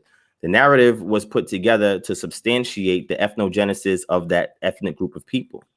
Right. So let's see. Let me see. I'm trying to figure out the best way to hit this angle for you. So my main issue is when you say foreign. When you say foreign, again, it's because you are looking at it through the lens of European Judeo-Christianity. No, I'm looking at it from an African lens. So let me ask you a question. Right? Jews today, do Jews pour libations today? Yes or no? Do you know any Jew that pours a libation today? Not to my knowledge. You know a Christian that pours libations today? Not to my knowledge. Do you know Jews or Christians that cast lots? Do divination? Yeah, I know a few of them. You know Christians and Jews that cast lots and do divination? Yeah. Who? Give me an example. I know a few. People in all religions do divination. For the most part, but you got to examine how it's performed, and you got to. And if it's ancient, you reconstruct it and show its affinity with other live cultures, and that's what I've done. I've reconstructed ancient pre-exilic Israelite practices, and I've taken it and compared it to other live cultures. That's fine. Well, yeah, and then you look for the frequency of infinity between the two in order to determine if something is related. You said genetically related to something else, or if it's not genetically related to something else, right? So in doing that research, when you look at ancient pre-exilic Israelite culture, and you was to take and reconstruct all of it. I'm talking about the culture, not the religion, meaning that You can't just stay and read what you see in the book. It's also extra biblical data that you use to substantiate it as well. And you parse all of that out. And then you take that and say, okay, let me compare this with some other cultures and see where it lines up, where it matches at. We're not. And you see that the affinities that it has is more closely related to what you see in Africa than what you see in Mesopotamia and elsewhere. The problem is when you have people that already have a presupposition based on a Judeo-Christian mindset to interpret what they're looking at as something that should have arrived to that conclusion based on their Assyriology studies, their Mesopotamian studies, and looking at affinities in that area. But then you have also tons of academics that have looked at it towards Egypt, Sudan, and the rest of Africa. And those interpretations from, we're talking about sources. Remember, I showed you the crap test. These sources of people that have PhDs in that field who have done those affinity research, they don't get the light of day. It's mostly the ones that are showing that this group is more likened to what we find in Mesopotamia. And that is the error. And that's what I presented at ISSAJ, which is the organization that I was a part of, because right now they're not taking membership anymore. And it's in my paper that I want to present to them, because that is the issue. That is the issue. And I think that you also are suffering from that, not because you're doing it blatantly or purposefully. I just think it's because you have not seen everything that I've seen. If you did, you wouldn't make that statement and say it's foreign. You wouldn't say that. All right. You are, listen, you are very long-winded. I'll be quiet and let you talk. But remember, family, we're waiting on Khanum. And as you can see, Khanum ain't coming back. I inboxed him on Facebook. He ain't responding. I don't know what's going on. So hopefully he's okay. Konsu, if you got his number, please call him or WhatsApp him. It's all right. He'll be all right. Yeah, listen, go ahead. this is what I'm saying, brother.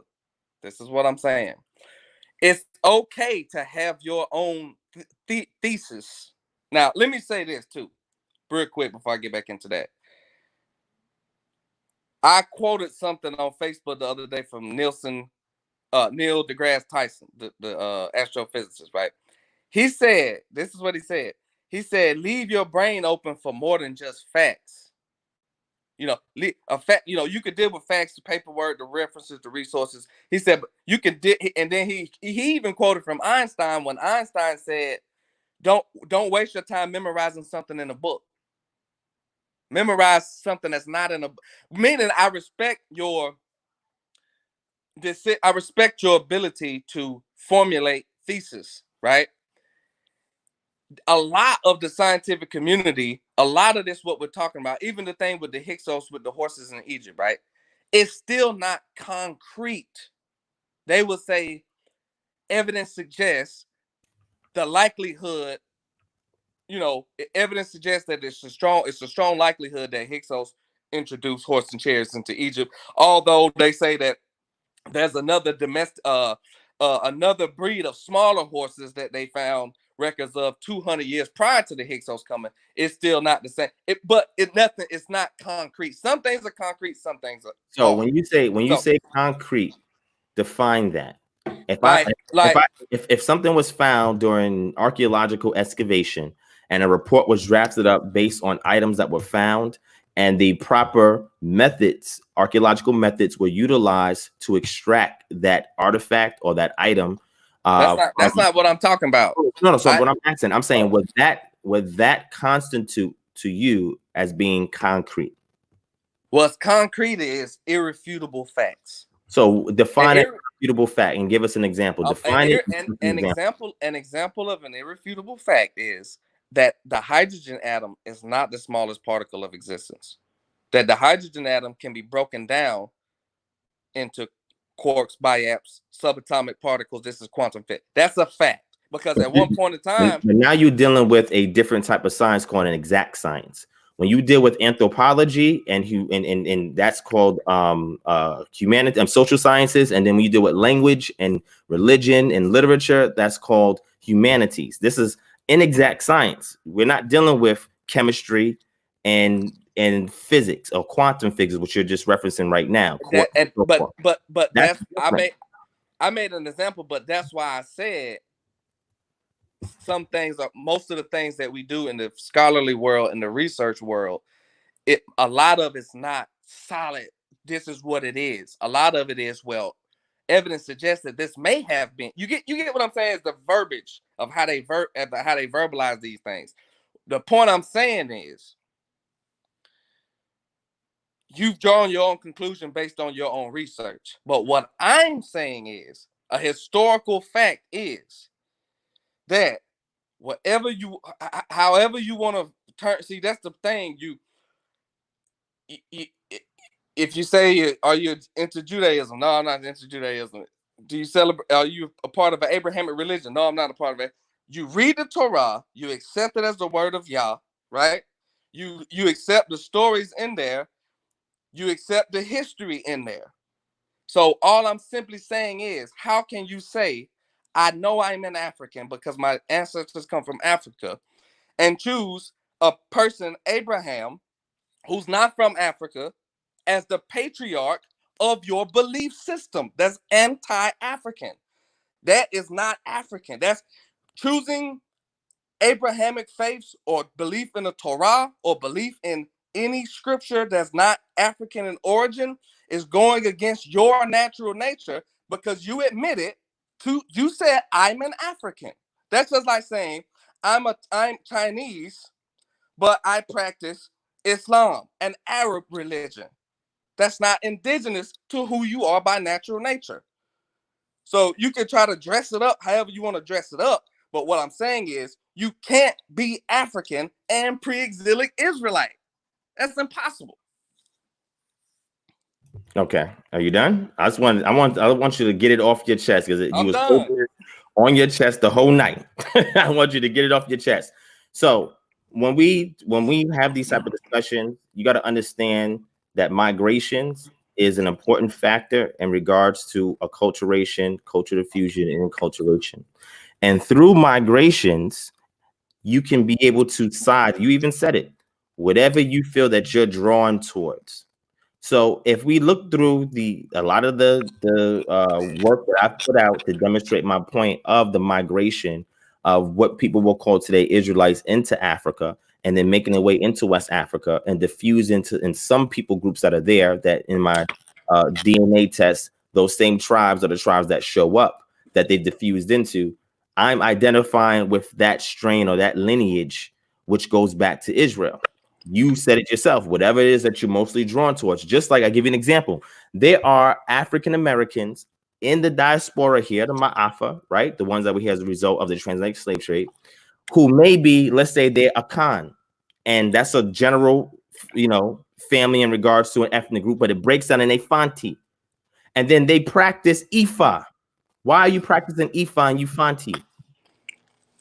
There's people that have the homie, and they shouldn't be. Wait. They shouldn't be. On and 5 people that go back to the homie empire, and they also are practicing Ifa.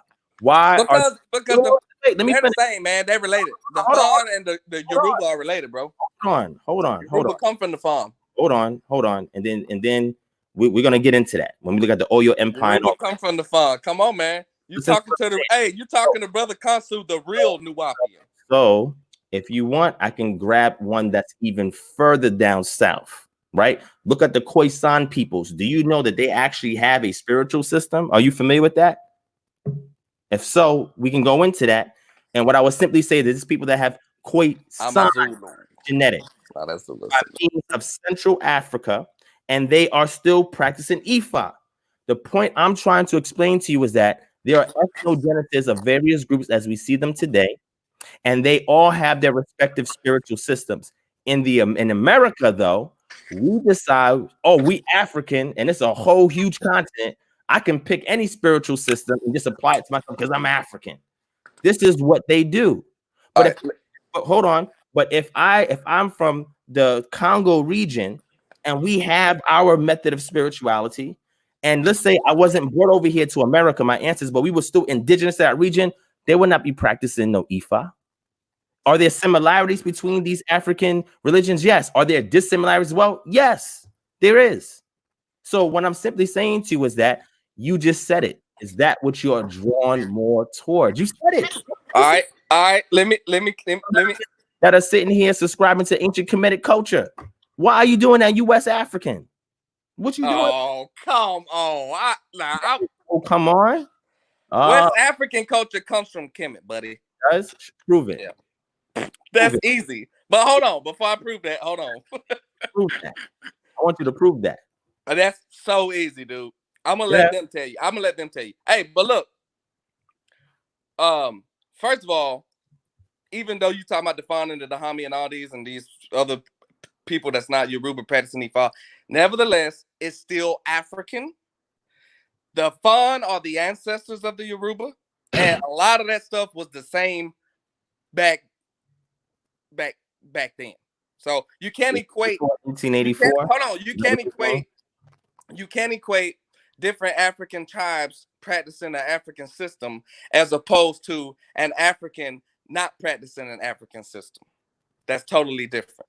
Okay, so are you telling me that all African tribes say they relate to each other on the entire continent of Africa? Come on, my brother. Let's not do this. Upon research,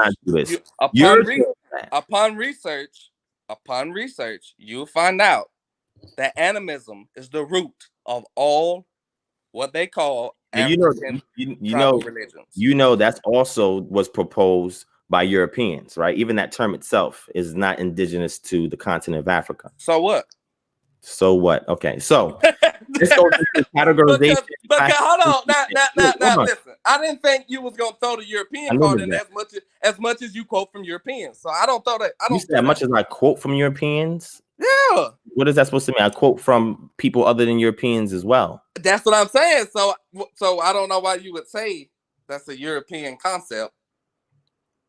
No, I'm saying the actual term that you're using. Yeah, animism. It's Latin from the anima. So from again, the Latin root anima, which means spirit. Is Latin an African language? No, you're talking about the word animism. Hey man, again, it's the way Europeans classify. Stop being a spin doctor. Wait. No. Stop being a professional spin doctor. Let's slow down for a second. Okay. So what I'm simply saying is this, okay? You made a point, and I said, hold on to your point. You said people are drawn to, you said what, the spiritual force or something you said, to that which they gravitate towards. I'm simply saying to you that ancient Israelite culture has been found amongst West Africans. And I'm simply saying to you that I choose to follow that lineage. Now, you may not choose to do that, and that's fine. If you want to go and say that you're Sudanese, then you rock with Sudanese, right? If a person here in America say, I want to practice ancient Kemetic religion, hold on, let me finish. Like my brother Jabari, and then Jabari does something called cultural appropriation. This is what they do all the time. Oh no, Egypt was the height and beauty of Africa, and right, they like the opulence of Egypt. But the moment that you talk about how their ancestors in West Africa lived and operated, there's no huge opulence there. When you have when you have empires that develop outside of the village concept, empires that develop, they're responding to other forces that are contradictory to their survival. So you must expand. This is anthropology teaches this. You must expand to defend your culture, your resources, your territory, and everything that makes you who you are. When you study the Oyo Empire and how they evolved, it was through survival. That empire was there because of survival. If you understand all the other Islamic groups that was coming in, or converted Africans that was coming into those territories, making their way towards the African coast, West African coast, these things are done in response to things. But naturally, it's the village. Naturally, it's the village. All right. And last point. And when you say animism, this is utilizing nature and saying that nature is the source of all things. And then over time, you develop from your animism and go from your animism to your polytheism, where now you're attributing these features in nature to some kind of ethereal force. And then there's many of these forces that govern various things in nature or personifications of nature. And then you transition to the type of henotheism where you single out one main entity of these entities that are ethereal. And that main entity is over all the other sub-entities that are there ruling over the other forces of nature. And then you get to a point in the Judeo-Christian religion that actually came from Zoroastrianism mixing with Judaism, monotheism, where it's only one power, nothing else exists. Anything else you see is a farce, and it's being controlled by one power. I understand the concept of animism, and looking at ancient traditional African spiritual systems, you parse it out and you can see that there is a type of animism primitively. But if you look at what they practice today, it is not pure animism. And if you can find me that from one group, right, that people talk about, that's well known, not the smaller groups, the most well-known group, that don't make any attributions or personifications of nature to ethereal forces. I would love for you to show me that. Okay, now After you're done with your point, I'm gonna move on to Kanum so we can get rid of this topic and then we can keep building. All right. So make your last point. I'm not gonna respond now. I'm gonna let Kanum do his thing, and then afterwards we can talk when we open up the panel. All right. So go ahead, my brother. Okay. You kept saying that what I'm saying is from a Judeo-Christian viewpoint, and it's not, because I'm not Judeo-Christian. I'm African. I don't have a Judeo-Christian mindset. Let me explain something to you. I have never prayed in the name of Jesus. I'm 33 years old. I became a Nuwapian at the age of 15. Prior to that, I had never accepted any religion. I never got on my knees and said, Jesus, help me, or whatever. My family was Christian, but I was never religious. My family ain't religious. I ain't go to church. So you're dealing with somebody who's coming from a pure African standpoint, because when I came into the knowledge, we was on pure Africa. We had already went through the schools of religion years ago. So what I'm saying is not coming from a Judeo-Christian standpoint. It's coming from an African standpoint, because an African would say the same thing. Okay? This is the problem with religion. Because when you deal with religion, religion teaches you to go against your natural nature, who you are by natural nature. It teaches you to go against that. We put down the Sumerian school years ago. Doc Ben explained that the Judaic teachings of the Abrahamic religions are Sumerian in origin. Point blank, period. It's not African. Although the Sumerians all life come from Africa, but through time things change and different interventions come in and cultures change. So by you saying, now it's your right to be whatever you want to be and say whatever you want to say. You can do whatever you want to do. But what I'm saying is, the problem, and what I see you do a lot, is when you come on Sonetta's platform and other platforms where you're dealing with people like that, you will totally avoid biblical references. And you're good at what you do. You are a great orator, very good deliverance, very good speaker, and a good researcher. But what I'm saying is, the problem comes in with the religion, because when it comes down to that, we're gonna crush your head every time. You know that. That's never gonna happen. That part right there is where you're gonna lose every time. Never gonna happen. And I'm gonna ask you one last question. Kanum just dropped again. Damn. If you don't get back on, I'm just gonna talk about the subject matter until it's satisfied, and then I'm gonna move on. I'm gonna ask you a question, my brother. Do you engage in divination? Yes or no? Yes. Why? If you're a pure animist, why are you engaging in divination? Hold on. Who said I was a pure animist? Are you an animist? You said that earlier. I'm an animist. If you are an animist, I asked you. Wait. Let me finish. If you're an animist, I simply ask you, do you engage in divination? And you said yes. Okay. When you engage in divination, right? Explain to us how you perform that. I don't go into detail about any of that. Okay. You know what divination is? Divination is the art of tapping into the spirit realm. So why you tap into a spiritual realm if everything is natural? I also meditate. You didn't answer my question. Why are you tapping into the spiritual realm if everything is natural? That nature and spirit has nothing to do with it. It's two totally different things. So I'm gonna say it again. Why are you tapping into the spiritual if you're fully on about nature? Why are you not going to the natural route? Why are you tapping into the That spiritual? is the natural route. Okay, so let me explain to you what hold on, wait a minute, because I'm not gonna let you buck dance around me. You are giving a vague viewpoint of what divination and what animism is. Let me explain. Hold on, wait animism. And then I'm gonna bring it up on the screen as you're talking. Go ahead. Okay, bring it up on the screen. I don't need no screen. I've been doing this shit for a long time. Animism. But we need some references so we can have a common discussion. But go ahead. Listen, part 2 can be a PowerPoint presentation. No problem. I'm with it. My computer's over there. I didn't even come into this with none of that because I don't need none of that for this particular topic. But animism is simply, listen closely. Animism is the belief that everything in nature is made up of spirit. So when you ask me, wait. You ask, hold on. Wait a minute. So I want to know the spirit you pray to or you divine towards. That's what I want to ask you. Wait a minute. Let me give you clarity because I know that you don't get into that or you shouldn't according to the Torah. But animism is the acceptance that everything in nature is made up of spirit. In science, they call it subtle energy or the subtle body. When you dealing with animism, you are living through natural nature. That means you accept that everything is living, existing, breathing, has spirit, and that you're connected to everything in natural nature.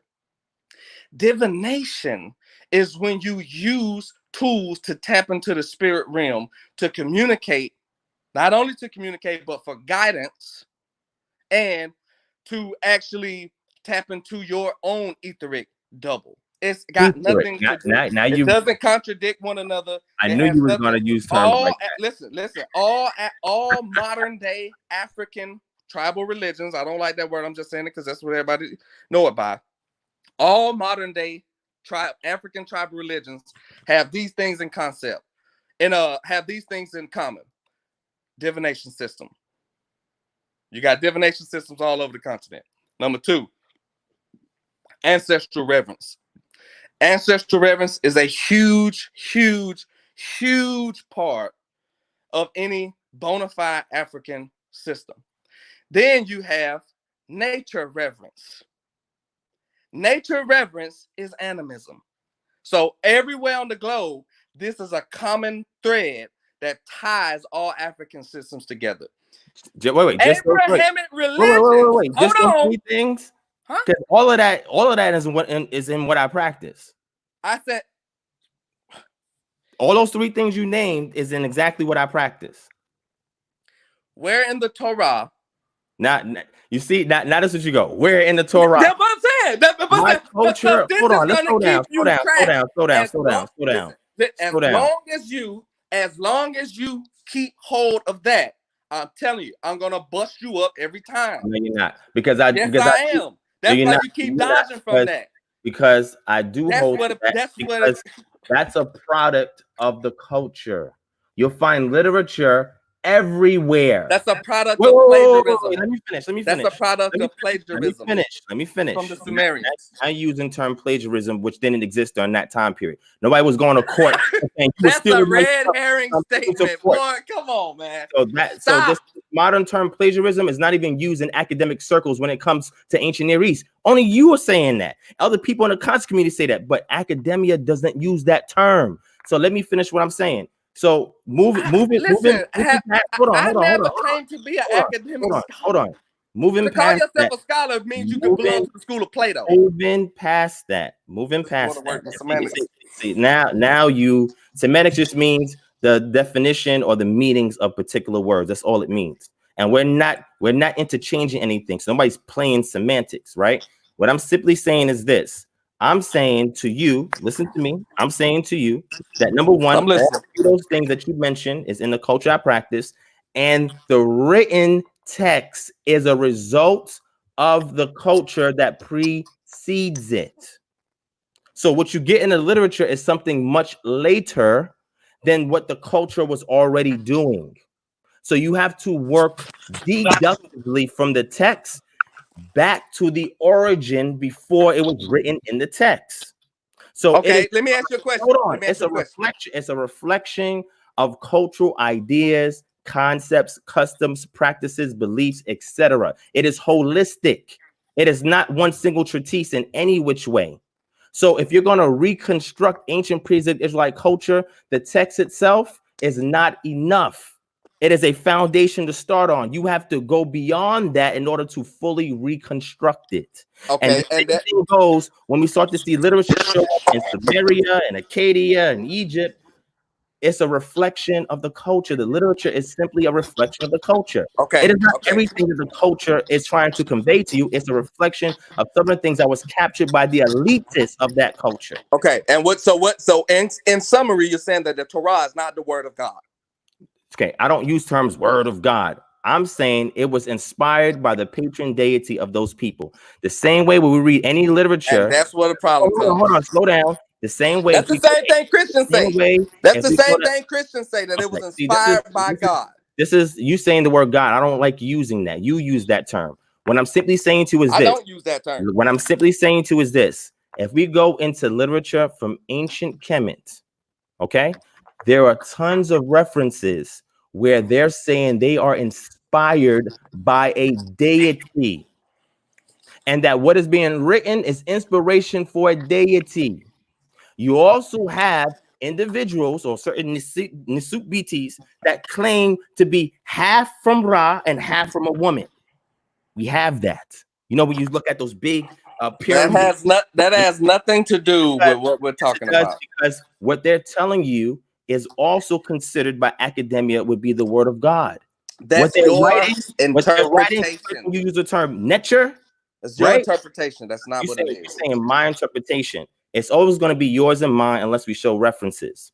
And if I show you references from academia, they will simply tell you that ancient Kemet had a religion, and the literature reflects that religion, which came from the culture that preceded it.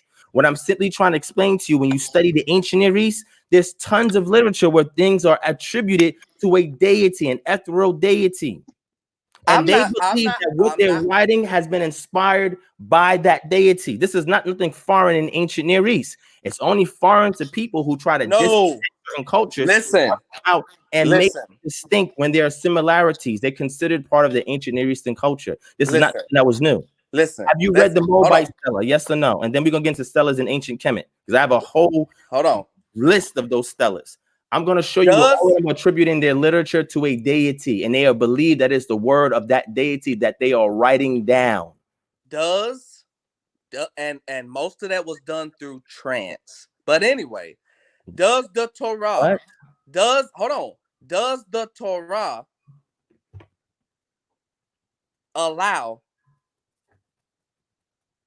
the art of necromancy or conjuring of spirits? Is that allowed? Are you allowed to practice that by the laws of Yah? There's no need for me to practice that because we have other ways to divine. So I just answered your question. There's other ways to divine, so there's no need to practice necromancy. Listen to what I'm saying. It's been done in the culture, yes, and it's even in the Bible itself. It's been done. And is that a Judaic law? Is that a law that you follow? I'm not talking about Judaism. I'm talking about if you look at ancient Israelite culture, there was necromancy that was being practiced. Okay. When things became written down, certain practices were outlawed, and certain things were an attempt to reconstruct the pure essence of what was handed down from the patron deity. Do you? Are you gonna let me finish? Well, go ahead. You're going all around the place. No, I'm not. I'm answering your question. Listen to what I'm saying, brother. Listen to what I'm saying. According to the Torah, the law, are the children of Israel allowed to conjure spirits? That's a simple question. Is it against? Is it something that your system does, or something that your system ain't supposed to do? When the Israelites were being sanctioned to go into the land and take over, right? They did the patron deity told them not to take on the practices of the fellow nations or the neighboring nations that was there. One of those things were necromancy. And the reason why is because, let me finish. The reason why is because they already had another method of divination. Okay.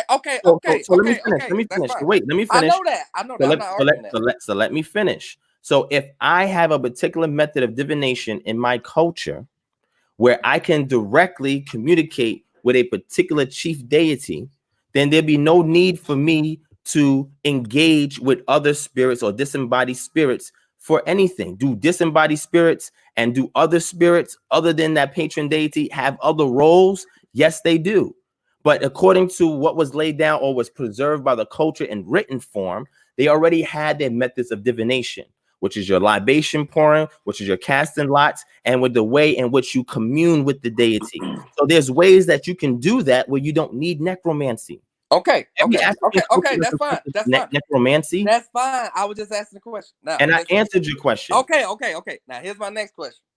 No. Let me slow you down for a second. Let me address the topic. I'm trying to get to a point. I'm not and you can get for a long listen response. to what I'm saying. You can get to your point, but people are mainly here because of a particular subject matter. Let me address that real quick. Disagree with.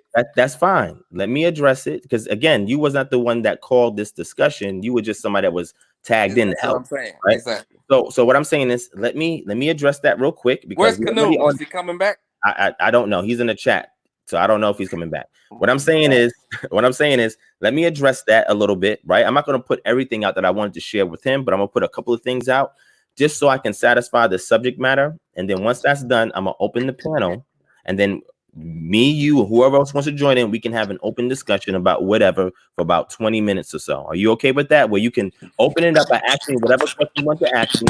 We're going to get into an organic conversation with other panelists, okay? But let me at least try to satisfy the subject matter because I don't know if Kanoom's coming back. I see he's in the chat, but he's not even here in the back chat, right? He's not even here in the back room.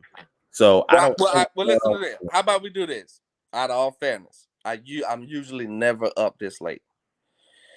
How about you continue to finish the build on the technology from the Hyksos and Kemet, and we set up something for a part 2 on what we want to deal with, so we can get we can get down to the nitty gritty. And remember, whatever we put on the table is going to be a two-way interrogation. Okay, right? So we're not just going to put one thing under the microscope and leave it. Then if you ask a question or concern you have with me, then I'm gonna ask one back that I have with you. And just like I have to substantiate my position, you must do the same. And you cool with that? Got you. All right, good. But again, this was a great build. You know what I'm saying? In regards to the things that we discussed, I can tell you are studied by the way you are asking me these questions and how you're responding. So I know we're gonna have a good build. I'm simply saying that is a lot of things we have to slow it down.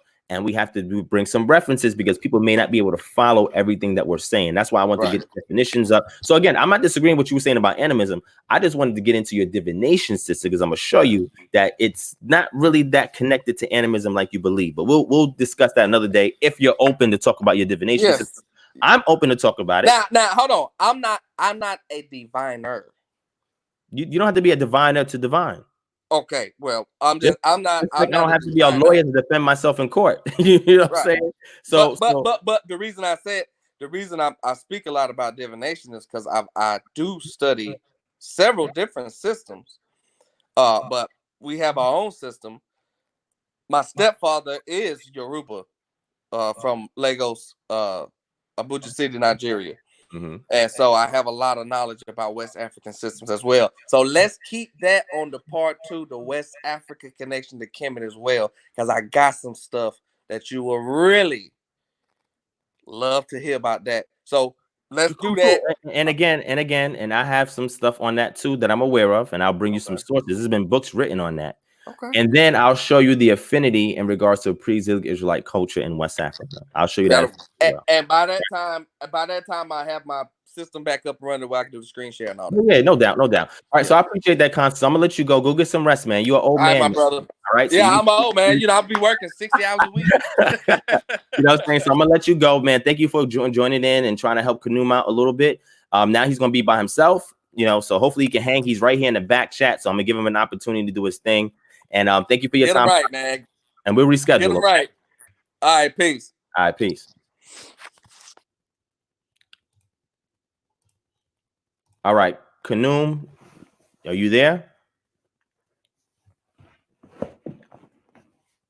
Kanum, I see you. I have you right here on the screen, my brother. Unmute your mic. There you go. Yeah. Can you look in the private chat? I just sent you some stuff. Oh, what is all of this you sent me? Yeah, you see. So what's the so are you trying to send me an image? That's what coming up in my. So email it. Just email it to me. Here, I'll put it in the back. I sent it to you on Facebook, my email address. I'll put it in the back chat. Just all you gotta do is just email it to me, and I put the images on the screen. Just send them to me. When I open the images on my computer, that's what I'm getting. All right, so scribbles. No. Can you email them to me? Do you know how to email the images to me, my brother? You can email it to me. If you have a presentation or PowerPoint, just email it to me. Or what you can do is, if you have it on your cloud, I don't know if you have cloud storage, you can keep it on your cloud storage. Just send me the link and set it up so it can't be downloaded, and I can just preview it. I mean, if you're afraid of me stealing or taking something, which I'm definitely not going to do, just email it to me. Just email whatever you have, email it to me, and I will show it on my screen. Is that okay? Can you do that? Yeah. What I'm telling you is, you see how the presentation is coming out in scribbles. So there's something you're saying. There's something with your presentation, something wrong with your on your computer. Correct. What is it? Pictures? Is it a PowerPoint? Is it articles? Is it a book? What is it? Pictures, mostly pictures and some. So wait, can you see the pictures on your screen? It's coming out in scribbles now. That's why I asked you to help me out here. It's coming out in some scribbles now. Okay. All right. Okay. So I'm trying to figure out the best way to do it without holding this thing up. Okay. If you want, hold on. Let me see. Hello, Elder, you there? Because I see he's tried to jump back in. I don't know if he's your mic is unmuted from what I can see. But I can't hear nothing you're saying. Okay. So Kanum, I mean, I can remote into your computer and help you out a little bit. But you got to do it real quick. Okay. So what I need you to do, I'm gonna send you a link to go to, a site to go to, and I'm gonna tell you what to download, so that way I can remote into your computer and I can help you out. Okay. It should be real quick if you can follow instructions. It should be real quick. I'm gonna drop it in the back chat. Here's the link here in the back chat right here. Click on that, and you're gonna download where it says download quick support. Oh, TeamViewer. Yeah.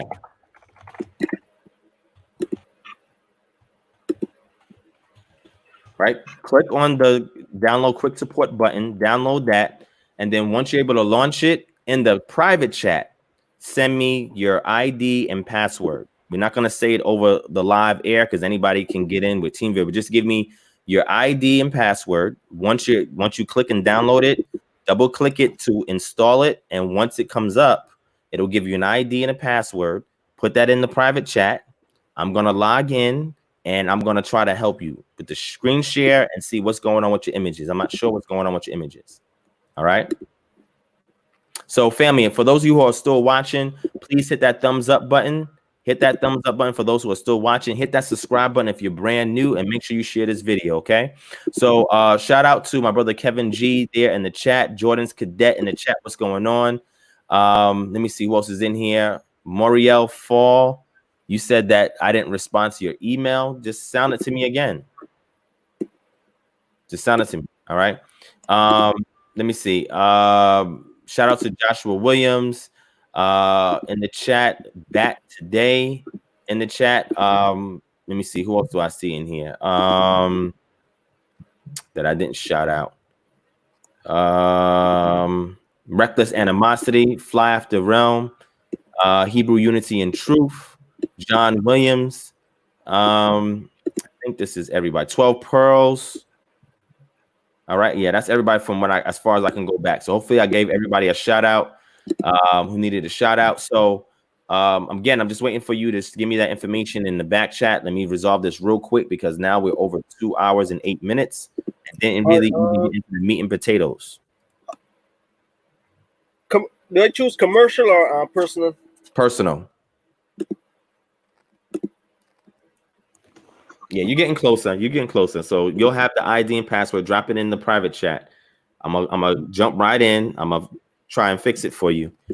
So you can share whatever you have. But I'm not sure why your images, when you click on them, would show up like that unless the suffix is wrong on it, right? So if you have it as a .bat file, or if you have it as a .inf file or something like that, then you're gonna have a bunch of script instead of an image, right? It should be .jpg, .png, or any of the other visual formats for pictures or images. Oh. But I'll be able to see when I look in it. I'll be able to kind of tell what's going on there, right? And also, if anybody here, it's still installing. Huh? It's still installing the team viewer. Okay, yeah, that's fine. That's fine.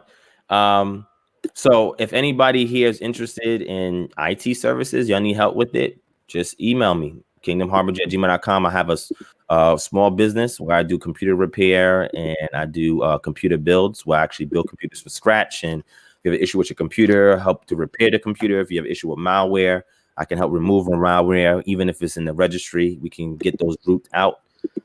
So you can email me if you need assistance with that. You know what I'm saying? Because that's what I do as well on the side. All right. Shout out to Calvin Riley in the building. What's up? Diggy Org, what's going on? Chief Mike, what's up, Chief Mike? Jedediah Ben Israel, what's going on? What's going on? So all right, we're just waiting on you, man. We're just waiting on you. So while you're doing that, You got the idea. Huh? No, go ahead. No, let me see. Is that Mahatewi Emre? Am I saying that right? I don't know. Yeah, so I don't know if he's there. Mahat Tweet, are you there? I don't know what's going on. I'm just gonna leave him up here until he fixes that out, right?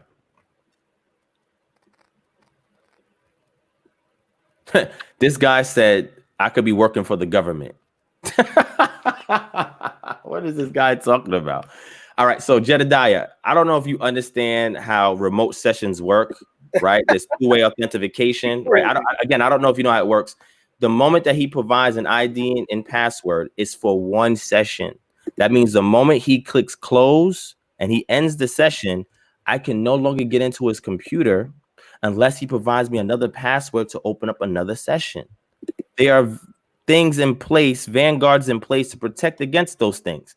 So why I got to work for the government? I'm a private contractor that works for Fortune 500 companies. I've never worked for the government in my life. Never. If you want to see my resume, I can put it up on the screen. I've never worked for the government in my life. So what are you talking about? Oh, okay. I don't know what that is. So what I'm saying is, when it comes to like hacking into somebody's computer, that's different. I'm not hacking into his computer. The user is allowing access. So I'm not sure what you mean by that. I don't know what you're talking about. So that's crazy. So I don't know what that was about. So I guess everybody that's in IT works for the government. So I know several people that's in here right now that work in IT. All of y'all government agents. All right. All of y'all government agents. All right. Anybody works for IT, all y'all government agents. That's you, Seth. That's you, Kaias. All you other brothers in it. All of y'all government agents. All right. That's how it works. These niggas stupid. Yeah. You know what I'm saying? It's just, I don't know, man. It's just that strong dogma, man. And I thought you was cool, Jedediah. I don't know what that is. Because honestly, if I really wanted to get access to somebody's computer, I don't have to do it through the government. I've done 16 years in IT. 16 years in IT. Right? And I've worked for various companies on various different levels. So if I really wanted to do that, it could be done. I'm not saying that I would ever do anything like that, but it can be done. It's not a secret on how to do these things. I'm saying if I wanted to do it, I wouldn't ask them to do TeamViewer. What are you talking about? This is crazy, man. Yo. All right. So Kanoom, let me see if you have it there in the chat. Okay, so you have the ID. The password. Give me the password. I have the ID. Give me the password. And again, this is standard fare when you work in IT, man. This is crazy. Like, I'm sure the person, Jedediah, I'm sure that you have a whole bunch of security vulnerabilities on your computer right now that we can just backdoor into. You know what I'm saying? Like, I mean, we can get your IP just from being in the chat.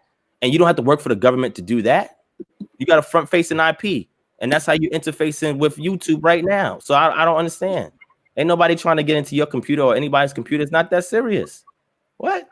All right, I'm done with that. Let me stop with that. All right, so I got your code. Let me see if it can connect. Okay, and let me grab the password real quick. And I'm sorry, family, for not being able to really get into the meat and potatoes of the subject matter. I think y'all even enjoy just the freestyle build, because you know that's what we do here. We freestyle. But I'm really sincerely trying to help the brother out. So even going forward, if he needs, you know, to do this somewhere else, he'll be able to do it, right? So I'm rolling into your stream, my brother. Give me one second. I gotta mute something. Mute your mic. Mute your mic. Read the private chat. I want to show you something. Okay, hold on, because this feedback.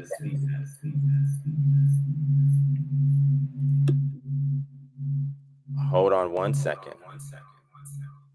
Let me stop this on my side.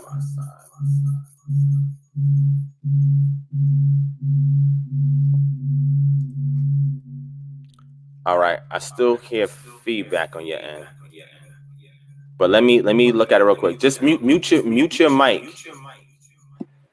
Just real quick, mute your mic and your speakers. Let me just take care of this real quick. Here.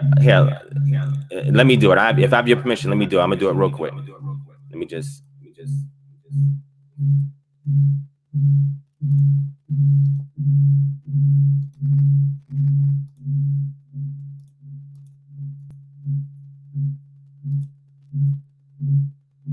Go back to the chat. Let's mute. You still mute. All right, hold on 1 second, family. I'm gonna mute my mic. Let me help them real quick. Let me mute this.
Okay.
I think this is working. All right. So I turn off his computer sound. So if y'all can hear me, hit 1. If y'all can hear me, hit 1. Hit 1 if y'all can hear me. Anybody hit 1 if y'all can hear me?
All right, so y'all can hear me. All right, so right now what I'm doing is I'm helping him with the screen share. You also wanted the images up. That's one of the things he wanted to show, but he said he had some kind of wording along with it. So I'm trying to see if I can help him with that. Okay. So just give me 1 second, fam. I'm almost done with him. I'm almost done.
Oh.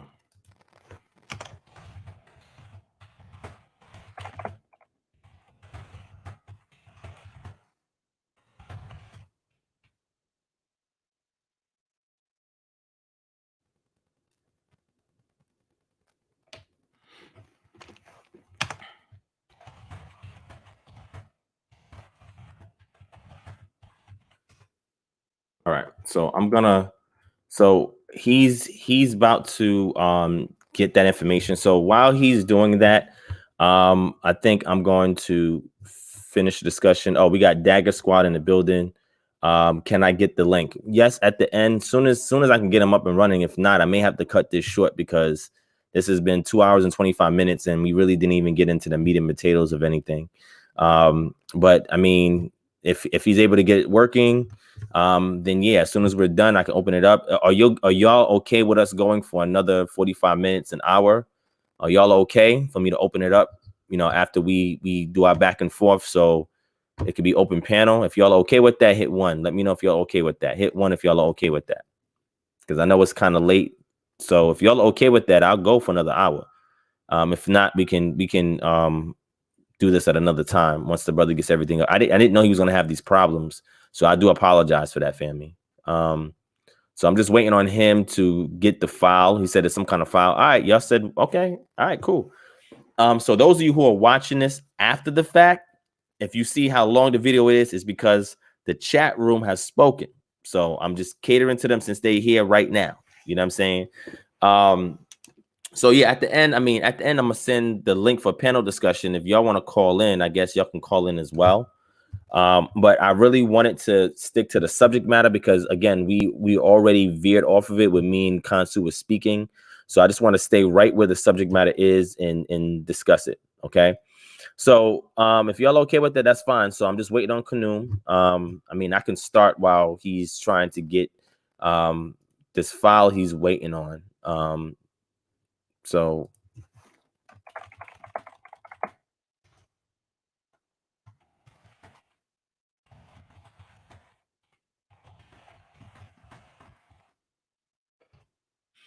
all right.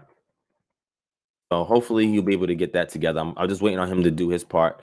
All right. So I guess since we're waiting, I'm gonna read a quote real quick from an Egyptologist, a well-known Egyptologist. And from there, I'm gonna show one piece of evidence, and then I'm gonna wait for Kansu. All right.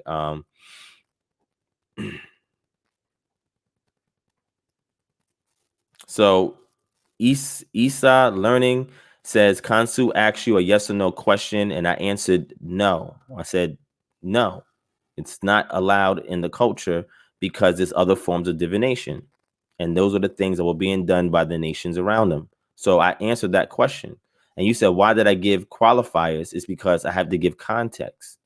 People want black and white answers with no context. And this is why it's difficult for people to grasp certain concepts and terms and understandings because they don't want the context. They don't want the thing that colors in the subject matter in which you're speaking with, right? And we deal holistically and interdisciplinarily with the information when we talk over here. So that's why, qualifiers were given. That's why context was given. But I answered this question. The question is no. Necromancy was not, according to the Torah, necromancy was not prohibited. Was not allowed. You know what I'm saying? It was prohibited. So I answered this question. So I'm not sure what you mean by that. I answered the question.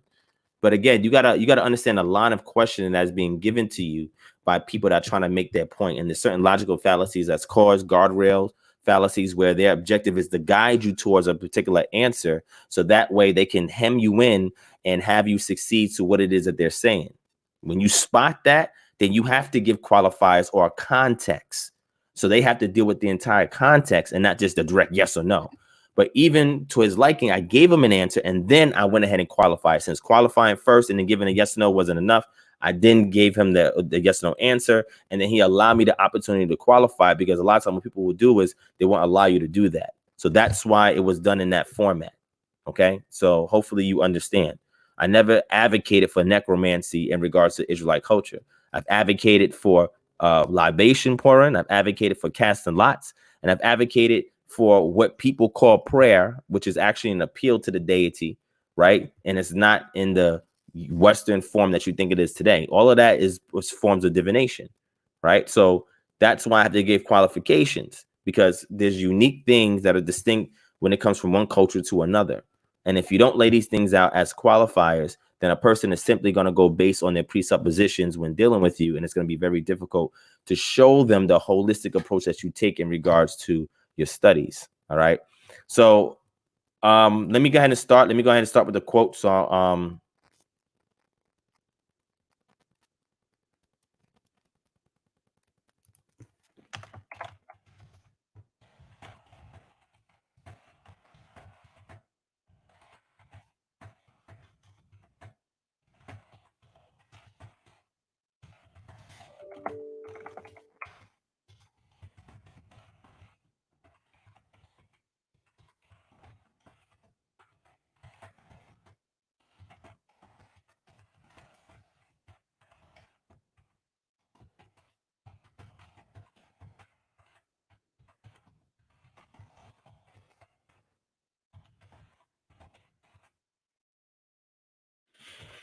okay, so let me go while we're waiting on him. I'm gonna go ahead and read this quote real quick, and then the objective is to validate what's said in this quote. Okay, so let me zoom in enough so that way it's not too small and y'all can see it. I'm gonna share my screen. I'm still helping him in the background as well. But let me share my screen, okay? So hopefully y'all should be able to see this. It's big enough. Okay, I made sure I increase the font. It says Egyptologist Barbara Watterson describes a contribution of the Hyksos to Egyptian weaponry. The Hyksos, being from Western Asia, brought the Egyptians into contact with the peoples and the culture of that region as never before and introduced them to the horse-drawn war chariot, to a composite bow made from wood reinforced with strips of sinew and horn, a more elastic weapon with a greater range than their own simple bow, to a scimitar-shaped sword, which is a short sword, right, that's carved, called the kofesh, and to a bronze dagger with a narrow blade cast in one piece with the tang. The Egyptians developed this weapon into a short sword. Okay, so this is what Egyptologist Barbara Watson has said in her work, where she is demonstrating that the Egyptians had adopted technology that was left behind by the Hyksos and that was adopted through acculturation with the Hyksos. And I have an article to show you of Egyptian, pure Egyptian communities that lived in Avaris, in and around Avaris, that came into contact with the Amu that lived in that region. Okay, so what I'll do is I'm gonna bring up another reference that I want us to touch. I think it's a great article. If anybody's interested in it, let me know. And this is going to show you the acculturation that took place between the two, because not only did the Egyptians borrow from the the Amu that was there, but they also borrowed and adopted things from the Egyptians, right? So it went both ways. Cultural fusion went both ways. So what I'm simply saying is there are people who are extremely dogmatic and they don't want to give credit where credit is due. And they make statements, very bold statements saying Egyptians didn't get nothing from the Hyksos.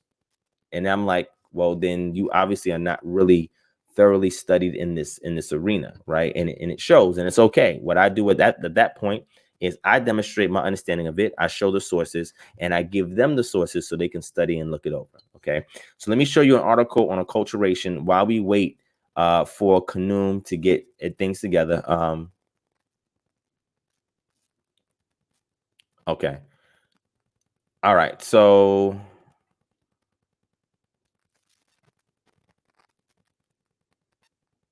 okay. All right.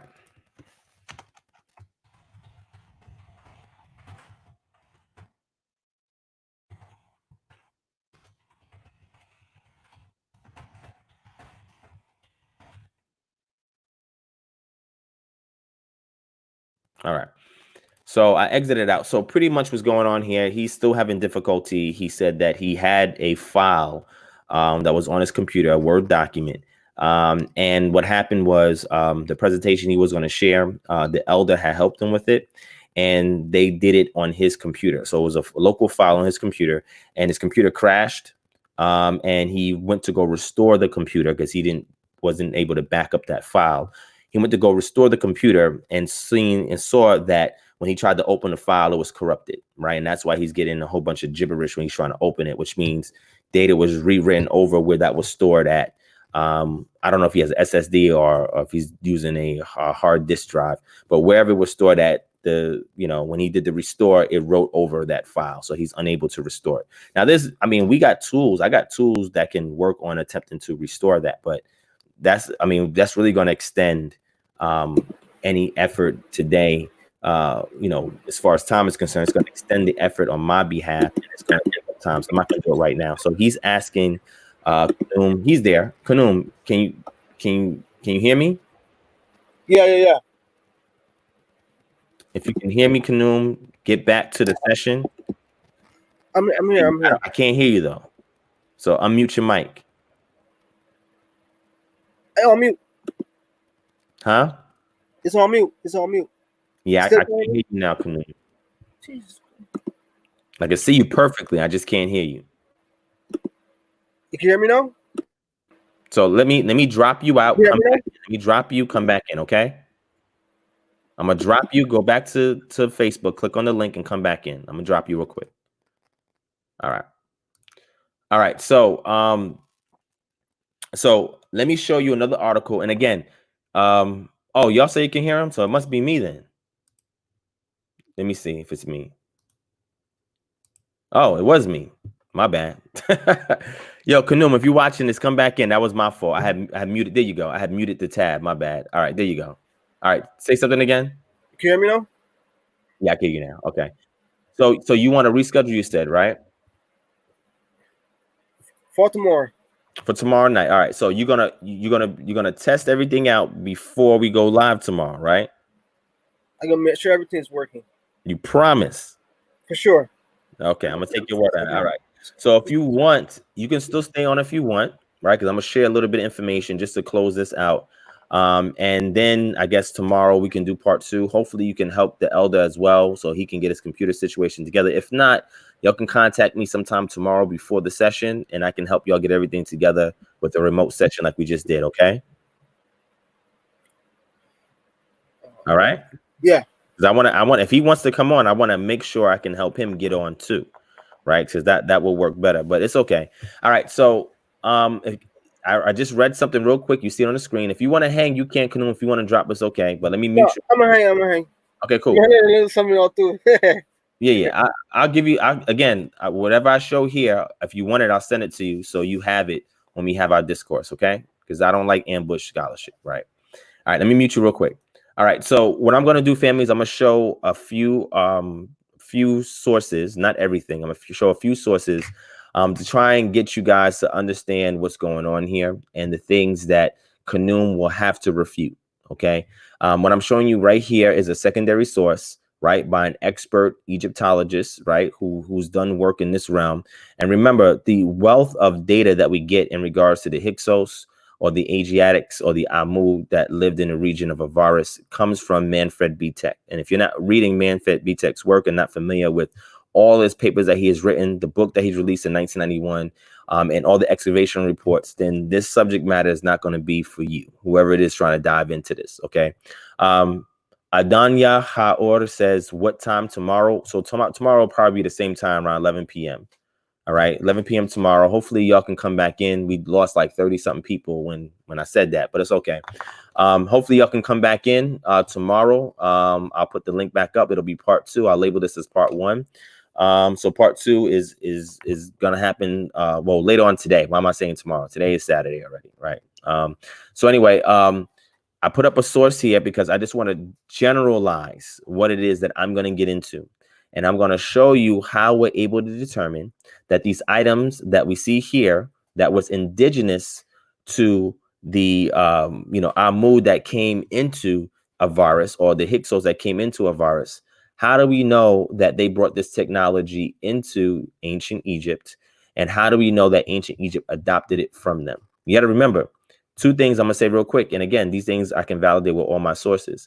You got to understand the environment, the political environment, the social environment in which these things played out. Okay. In the Levant and in Mesopotamia, and even in the Hittites in Turkey, a lot of wars were taking place. It wasn't like what was going on along the Nile in ancient Egypt, but in the rest of the world, in Levant and in the Mesopotamia, in the region of Turkey where the Hittites were at, there was a lot of war going on, a lot of war. So people who are constantly fighting all the time have to evolve their warfare technology and tactics and strategies in order for them to survive. Okay, so if you go to a place like ancient Kemet, which is typically an island on itself until they made, a couple of excursions in the Middle Kingdom into the east, it wasn't like what we see in the New Kingdom. They made some excursions into the east.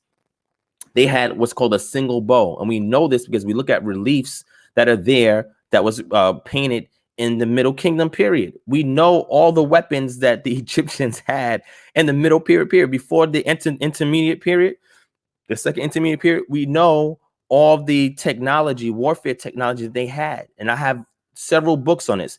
Matter of fact, if you're part of my Patreon, I posted 2 of those books. I showed it to you in the beginning. So we know all the technology as far as warfare that they had, whether it's from art, whether it's from looking at papyri, whether it's looking from incisions that's on walls, or whether it's looking from the archaeological record. We know at what point in time what technology the ancient Egyptians had. And again, because they were not constantly at war in their own homeland, there was no need for them to develop new weaponry. There was no need for them. It was only until the Hyksos came and settled in the region of the north that they were opposing the rulers of the south. Because remember, don't let nobody think because the Hyksos were there were no Theban rulers. The problem was they did not have absolute power over the north and south. So when we look at the Norma palette, that's what it's talking about, the unification of Upper and Lower Egypt, or Kemet, or Mizraim, whatever you want to say. They did not have power over the north, and because they lost power in the north, they were subjugated by the northern powers, but they still had a lineage of kings that was still ruling. They had nomes that were still there. So don't let nobody think that there was nobody in the south doing anything at the time. They were just sitting here, just being ruled and oppressed by the Asiatics in the north. That's not what happened. And again, if you're not thoroughly familiar with the subject matter, you'll make those simple mistakes. Okay. So working from here, what I want you guys to understand is what acculturation is. Acculturation is very important. You might have heard me say that before in the past in regards to my particular thesis as being an Israelite. But acculturation is important because it explains how things occur over time by means of cultural diffusion by two different people groups living in close proximity of each other. Whether that close proximity is just that this person is a neighbor of this person naturally because of environmental borders, or whether it's because of trade or other things, right? Also, acculturation happens through warfare. When one entity loses a battle and is a subject to other entity, what happens is the dominating entity infuses their culture. It becomes dominant into the vassal kings or the vassals in which they're now ruling over. We see that happen in the region of Levant when Egypt came through there. And we know that because I mentioned, remember, the modern tablets I mentioned earlier from Akhenaten, right? Or Akhenaten, we see that correspondence was going to Akhenaten from the vassal kings that was there in the Levant region because they were being attacked constantly, and they needed resources and supplies, and they were being neglected because, you know, your boy Akhenaten was starting a revolution, right? But the point I'm trying to make is that we see that they were vassal kings that were subjugated to ancient Kemet, and they were using certain idioms in their writings, right? Like the lowliness of their character in regards to the actual king of Mizraim or Kemet, right? So we see that scarabs and boule and certain edifices that was erected in that region, certain deities that make their way into the Levant, and deities that make their way into ancient Kemet. I'll give you an example of that. Ramses had a daughter with the name Anat in it. Anat is not an indigenous Egyptian deity. Anat is a deity that's found in the Levant region. But because of his subjugation of Asiatics in that region, you start to bring in other deities. They started to assimilate other deities into their pantheon, okay? And then those who are subjected to the Egyptians started to assimilate their deities into their pantheon. We see the slot in the Timna Valley where the mines were at, right? We see the mines were at. So the Egyptians went and they took the locals and they made the mine for precious metals and other precious gems. And what happens was when the Egyptians, over time, when the Bronze Age came to an end and the Iron Age came up, you've seen a weaning away of Egyptian forces and rule in that region. And what they decided to do, the locals, is rebuild a temple to their deity in place of Hathor, who was worshipped in that region, right? Because what the Egyptians will do will come and they will take a particular deity, and that deity, patron or matron deity, would be the deity that gives them the authority in that region. That's how they did their politics in that day and time. So Hathor was well known in that region of the Timna Valley, right? And then when you go there today and look at the Timna inscriptions, you'll see that, right? But then you'll see what happens was the locals, when the Egyptians' power waned in the region because of the end of the Bronze Age, you'll see that they then erected, pillars and other, like a mini temple or sanctuary to their deity in place of Hathor, who was ruling over there. So this is what acculturation does, either through trade, through warfare, or just neighboring cultures living side by side. So let me let you guys check out a particular article real quick so that you can see what this is about. Can you prove what you say based on written scriptures as demotic or hieratic? So demotic, demo is the word there, which means people, which is a common script that was written by the people. Hieratic was the administration script that was used by ancient Egypt for administrative duties, tasks, and records. Okay. And then what people call the Medunetia, the hieroglyphs, is the priestly king or priestly script that was written, that was intended only for the upper class or the elite of society. Okay. So when you're asking me, can I prove based on Demotic script, what am I going to use from Demotic script? Do you know when Demotic script came about? Demotic script didn't exist during Middle Egyptian period. There was no Demotic script. So how can I prove that? There was no Demotic script that was being used there in the second intermediate period. If you have a reference from that, give that to me. Show me the reference and I'll go through it with you. Hieratic, on the other hand, yes, if I'm talking about papyri, that's hieratic script. The Medunetia was written on walls. Hieratic is you taking a form of the Medunetia and using it on papyri for administration purposes. So you're saying, can I prove that in hieratic? What do you want me to prove? You want me to prove the warfare technology? Yes, we have that in hieratic script. If you want it, we have it in artwork and we have it in archaeology. Pick your poison. Whichever one you want, we can take it there and I can show it to you. Then you would have the burden of proof to disprove what I just put on the table. So it would be on you, right? It's that simple, right? So this is what people call moving the goalpost, because now you're satisfying one particular inquiry and now they're moving the goalpost because they then want you to, okay, so now answer this then and answer that then, instead of saying, well, you know, you're right. I can't argue that, right? Let's build on that. They want to move the goalpost so that they don't be, so that they're not in error, they're not wrong, right? So let's continue to read this. I'm going to bring up another article that I want y'all to see that's important because I want to explain acculturation. And again, all of this is important so that way we can understand what is taking place here. Okay. So here's another article here, right? It's the Archaeological Review from Cambridge, right? April 2013, Archaeology and Cultural Mixture. Okay. So let me scroll down. Okay. Here's the contents front. We have various papers that have been collected on this, right? The one we're going to look at is Cultural Mixing in Egyptian Archaeology, the Hyksos as a Case Study by Bettina Bader. Okay. Now, the reason why I'm bringing this out, and I'm just showing you the reference, right? I had certain things highlighted in a document, but the reason why I'm showing this to you is so that you can understand these terms. You see these terms that's used here, these terms that's used here. All of these terms are important so you can identify what is going on. Creolization, syncretism, all these things are important. And if you don't know these things, then it's going to be difficult for you to disprove that the Egyptians adopted technology from the Hyksos. Okay, but what I'm going to do for y'all is let me scroll down for y'all real quick. And again, here's our primaries that's being shown here, right? The artifacts as primaries, right? Here's wall art, right? There are a lot of people are familiar with this, right? Khnumhotep II at Bene Hassan. A lot of people are aware of this. This is primary evidence. Okay, and let's keep going down. Let's keep going down, right? This right here is an actual excavation site. Okay, this is Tel El Daba, which we call Avaris, but a tell is a mound in which you dig in, right? I'm giving you archaeology terms, right? And then you unearth or you uncover a particular site, right? That has, you know, pre-existing architecture in which over time, you know, you have dirt and debris that builds up over it. So you dig in that mound, which is your tell, and then you name it, which is El Daba in this case. And then you create your excavations from that mound. That's why you hear tell El something, tell El whatever, okay?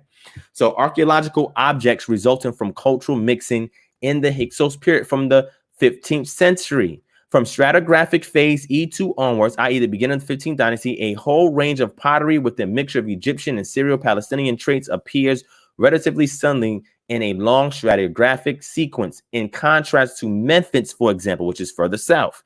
It is often quite clear where single traits of the pottery originated, but some were seemingly developed at the site and do not occur in significant numbers outside the Eastern Delta. The local character of the pottery repertoire remains visible until it becomes more uniform again in the New Kingdom during the reign of Thutmose III.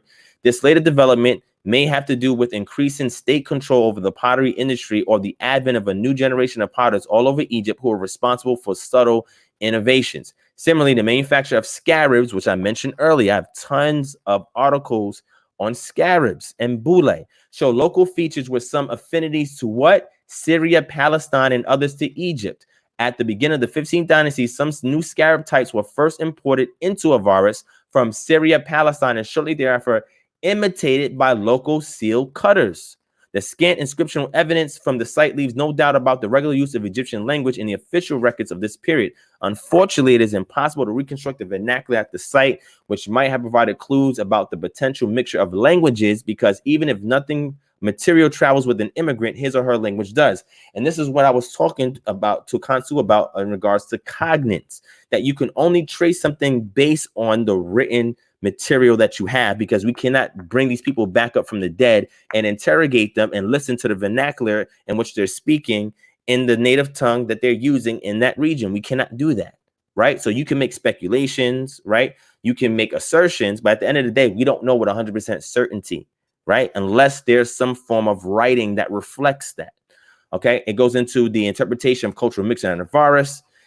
Let's go down here to the conclusions. All right, the appearance of a material culture at Avaris that radically differed from the rest of Egypt, but had close parallels to the Middle Bronze Age culture from Syria, Palestine, has led to an interpretation of immigration, acculturation, and a subsequent autochthonous development of a distinctive Delta culture. And if you don't know this auto or autochthonous, this has to do with something that is native or original, okay? Because Asiatics are considered original in that region, in the Nile Delta, because they've been there for thousands of years. And we have tons of archaeology to prove that.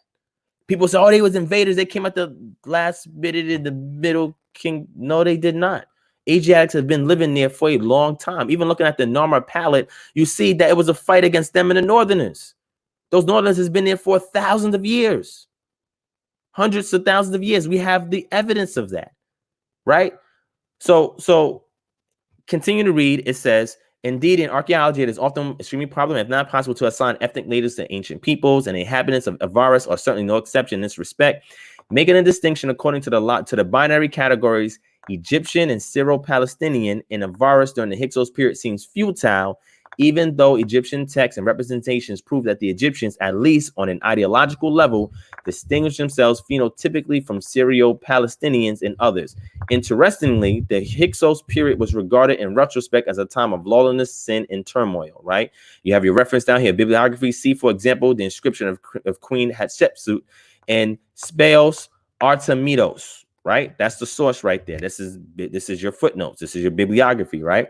A remarkable Egyptianist prevails at Avaris, but at the same time, there are manifold cultural elements of a markedly un-Egyptian character. In general, there seems to have been an interesting contrast between the realms of the living and the realms of the dead. Ritual life appeared to be dominated by Syro-Palestinian customs in terms of temple size, although smaller Egyptian temples or chapels existed as well. The creation of offering pits, on the other hand, seems to have been a typically Egyptian practice. Elite buildings, such as the palace in Area F2 dating to the Hyksos period, demonstrate that at least the elite had an affinity to the Near East, where the prototypes for the palace's architecture are to be found. A good example demonstrating cultural mixture is the royal tutelary of one of the Hyksos kings, as it used both the regular Egyptian titles and designations, Heka Hasut, ruler of the foreign lands. Whether the non-royal inhabitants of Avaris and Hyksos period consider themselves as Egyptians and thus have their own ethnic identity must remain unclear. What they're saying is they're separating the material culture from the non-material culture. Your non-material culture is what the Egyptians are writing about, what's going on, the art that they're presenting. The material culture, or the physical evidence that's left behind that demonstrates the culture. You have two different things. So they're saying that in regards to identifying ethnicity, distinct ethnicities, is kind of difficult when you're looking at concrete data as opposed to somebody's ideological data by means of non-material culture that they're using to depict distinctions between them and other groups. Okay, because remember, we don't have nothing from the Hyksos demonstrating the differences between them and the Egyptians. So it makes it very difficult just look at things one way. This is why, even though we have a lot of data from ancient Kemet, Egypt, Mizraim, whatever you want to call it, a lot of it cannot be fully substantiated because it's from the vantage point of one culture. And they say to you all the time when you read academic articles, we don't know how the other culture depicted the Egyptians, because it could be something completely different. The only time we see these things is when we have the Assyrians and the Babylonians and the Persians coming all up into Egypt. And then we have some representation from them in regards to how they identify the Egyptians. Okay, so that's important. Right? The burial customs in the Hyksos period continue to show traits of both Egyptian and Syro-Palestinian cultures, although they are much more intricately mixed than before. Tomb construction, orphan pits, the practice of burning infants in houses, and some object types are of obvious Egyptian derivation. So if somebody wants to argue this on me, against me, I would simply say, hey, tell me about the customs of burying the dead. How can we use that to show acculturation? There's ways to do it, because what you have to do is look at the polar opposites before you get to the point of climax. The polar opposites would be somewhere in Syro-Palestina and maybe south along the Nile, maybe in the area of Thebes, right? And let's say somewhere, I would say Kadesh. So if we look at Kadesh and Thebes, and we look at the material culture in those regions, and we dig down in the stratum, and we see things that are original there, and then we dig down in stratum in Thebes and see things that are original there, and then we know, okay, well, this is original here, this is original there. Then we go to a point of climax where these cultures are then living side by side amongst each other. We're able to tell where certain things that are used in that context, where it originated from, based on looking at earlier strata. I mean, that's how it works. We know about burial customs in Syro-Palestine. We know about the burial customs of the ancient Egyptians, even infant burials. Okay, these things made them distinct. Pottery made them distinct. Cultic items made them distinct. All of this stuff, architecture made them distinct. They've seen architecture that is purely Syro-Palestinian in the realm of Avaris, and they know where that influence came from. So again, you have to be able to demonstrate the provenance of things when it comes to talking about the subject matters. If you cannot do that, then there's no way you can say that, no, they didn't get nothing from them. Well, how do you demonstrate that? How can you demonstrate that? Right? So what I want to show you is another article. Again, I have tons of articles, so I can sit here and show you like 50 or 60 of them and still have more work in the bag with a discussion. But let me show you something else that comes along the realms of more primary data. Okay. Here's something I would recommend everybody read. It's called Avaris, the capital of the Hyksos, recent excavations at Tel Adaba, the first Raymond and Beverly Sackler Foundation, distinguished lecture in Egyptology by Manfred B. Tech. If you want to learn almost everything there is to know about Avaris, that region where the Hyksos was at, you have to look at Manfred B. Tech's work. I brought this out back in 2015 when I did the Minority Report. For those of my day ones that have been following me since then. All right. And the reason why I bring this up, because it shows you all of the primaries that we find. Let me show you an example of the primary, right? Here, grave of warrior with daggers. So if I see these things here, these daggers, and I take you back to Syro-Palestinian Middle Bronze Age or Late Bronze Age in the let's say Middle Bronze Age in the region of Syro-Palestinian, I pick like Kadesh or some site that's there. Let's say I pick Jericho or some site that's there. I can look at the type of weapons and even fashion, like this belt right here. This is warriors will wear that fat belt like that so they can hold their daggers or their swords or whatever the case may be. I can see that in earlier strata, right? Or in an earlier stratum in that site in Syro-Palestinian. This is what academia calls it. And if I go to ancient Kemet and I dig down, I can see the weapons that they had, like their single bow, etc. And I know that over time, if I start seeing the Egyptians adopting the composite bow, which we don't see in none of their art, none of the archaeological record, we see them start adopting it after they went and kicked the Hyksos out. We know where they got that from. And we have communities of indigenous Egyptians that lived in Avaris. It wasn't just Asiatics there. If you know about the distribution of people groups like the Nubians, the Asiatics, the Libyans, they were dispersed all throughout Kemet. They weren't just in one region. So again, it's how much of this are you actually reading, that you're actually studying to make your argument, right? This is extremely important. Okay, so I'm gonna keep scrolling down, and see if we got us right here. Here we have more weapons and jewelry from a tomb. A lot of times warriors will be buried with their items that they use in their life to fight with. Here's one as an example of a sword right here. This 8 right here of a sword. This is not Egyptian. This is not Egyptian. This is stuff that comes from the region, what they call Syro-Palestinian or Syro-Palestinian.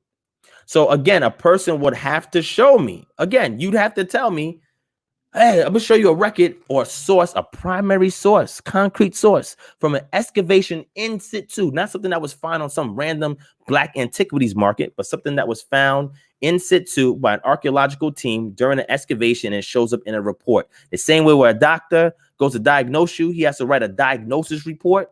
You have to give me the same report that they actually found this in your system or in that site. So what I'm saying is you'd have to show me this technology that we're now seeing the new kingdom use in wall reliefs, in archaeology, as far as artifacts that's left behind, engraved goods, etc. You'd have to show me this technology that was already there being used by the Egyptians. And why?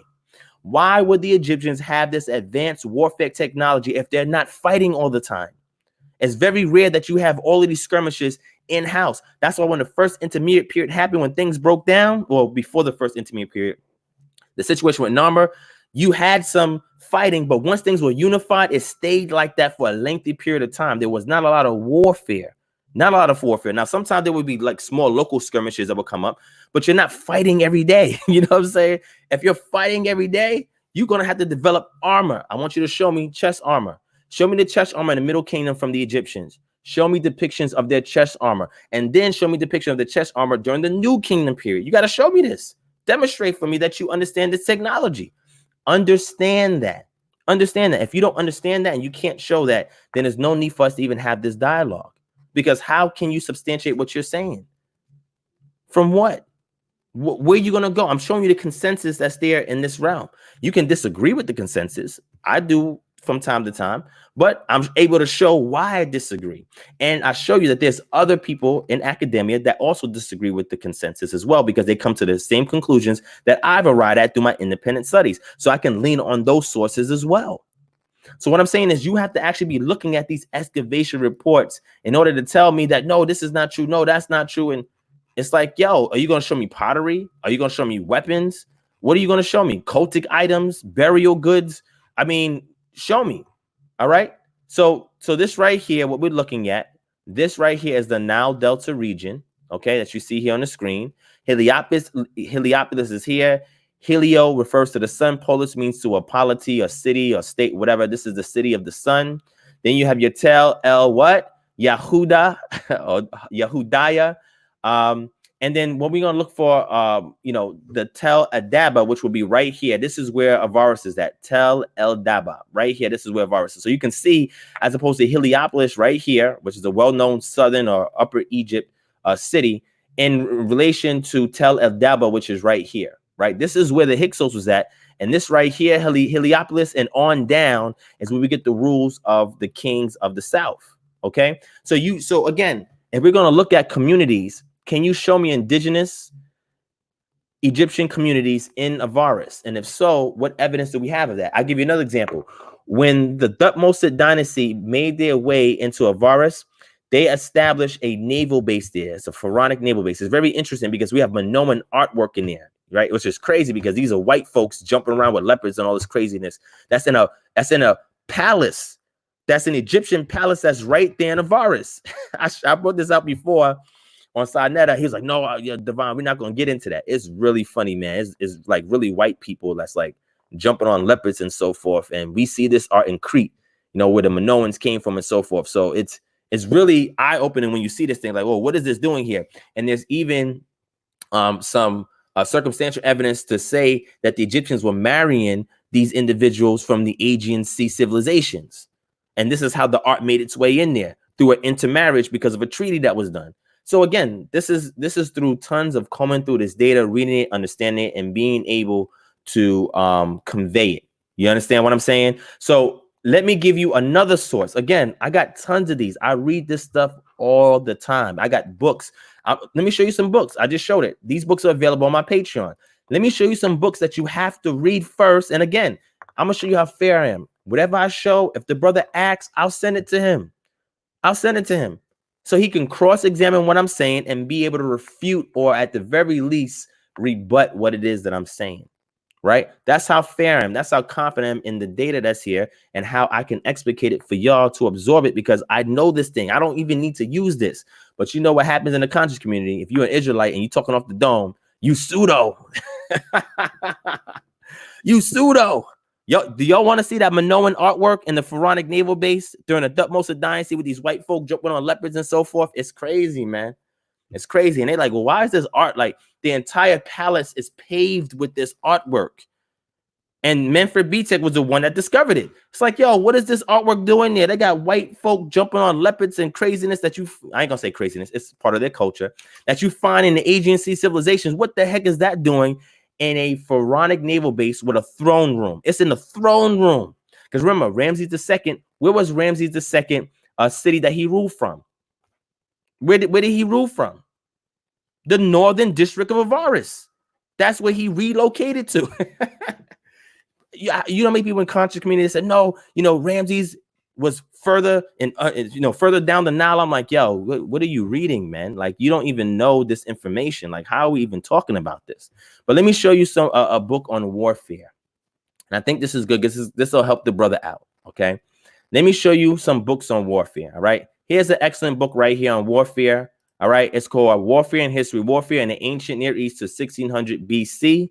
All right. Now, if we go into 1600 BC, remember, the reason why you want to read this is because when the Hyksos was kicked out was 1550 BCE, okay? And then later on, you start to have the new kingdom get established.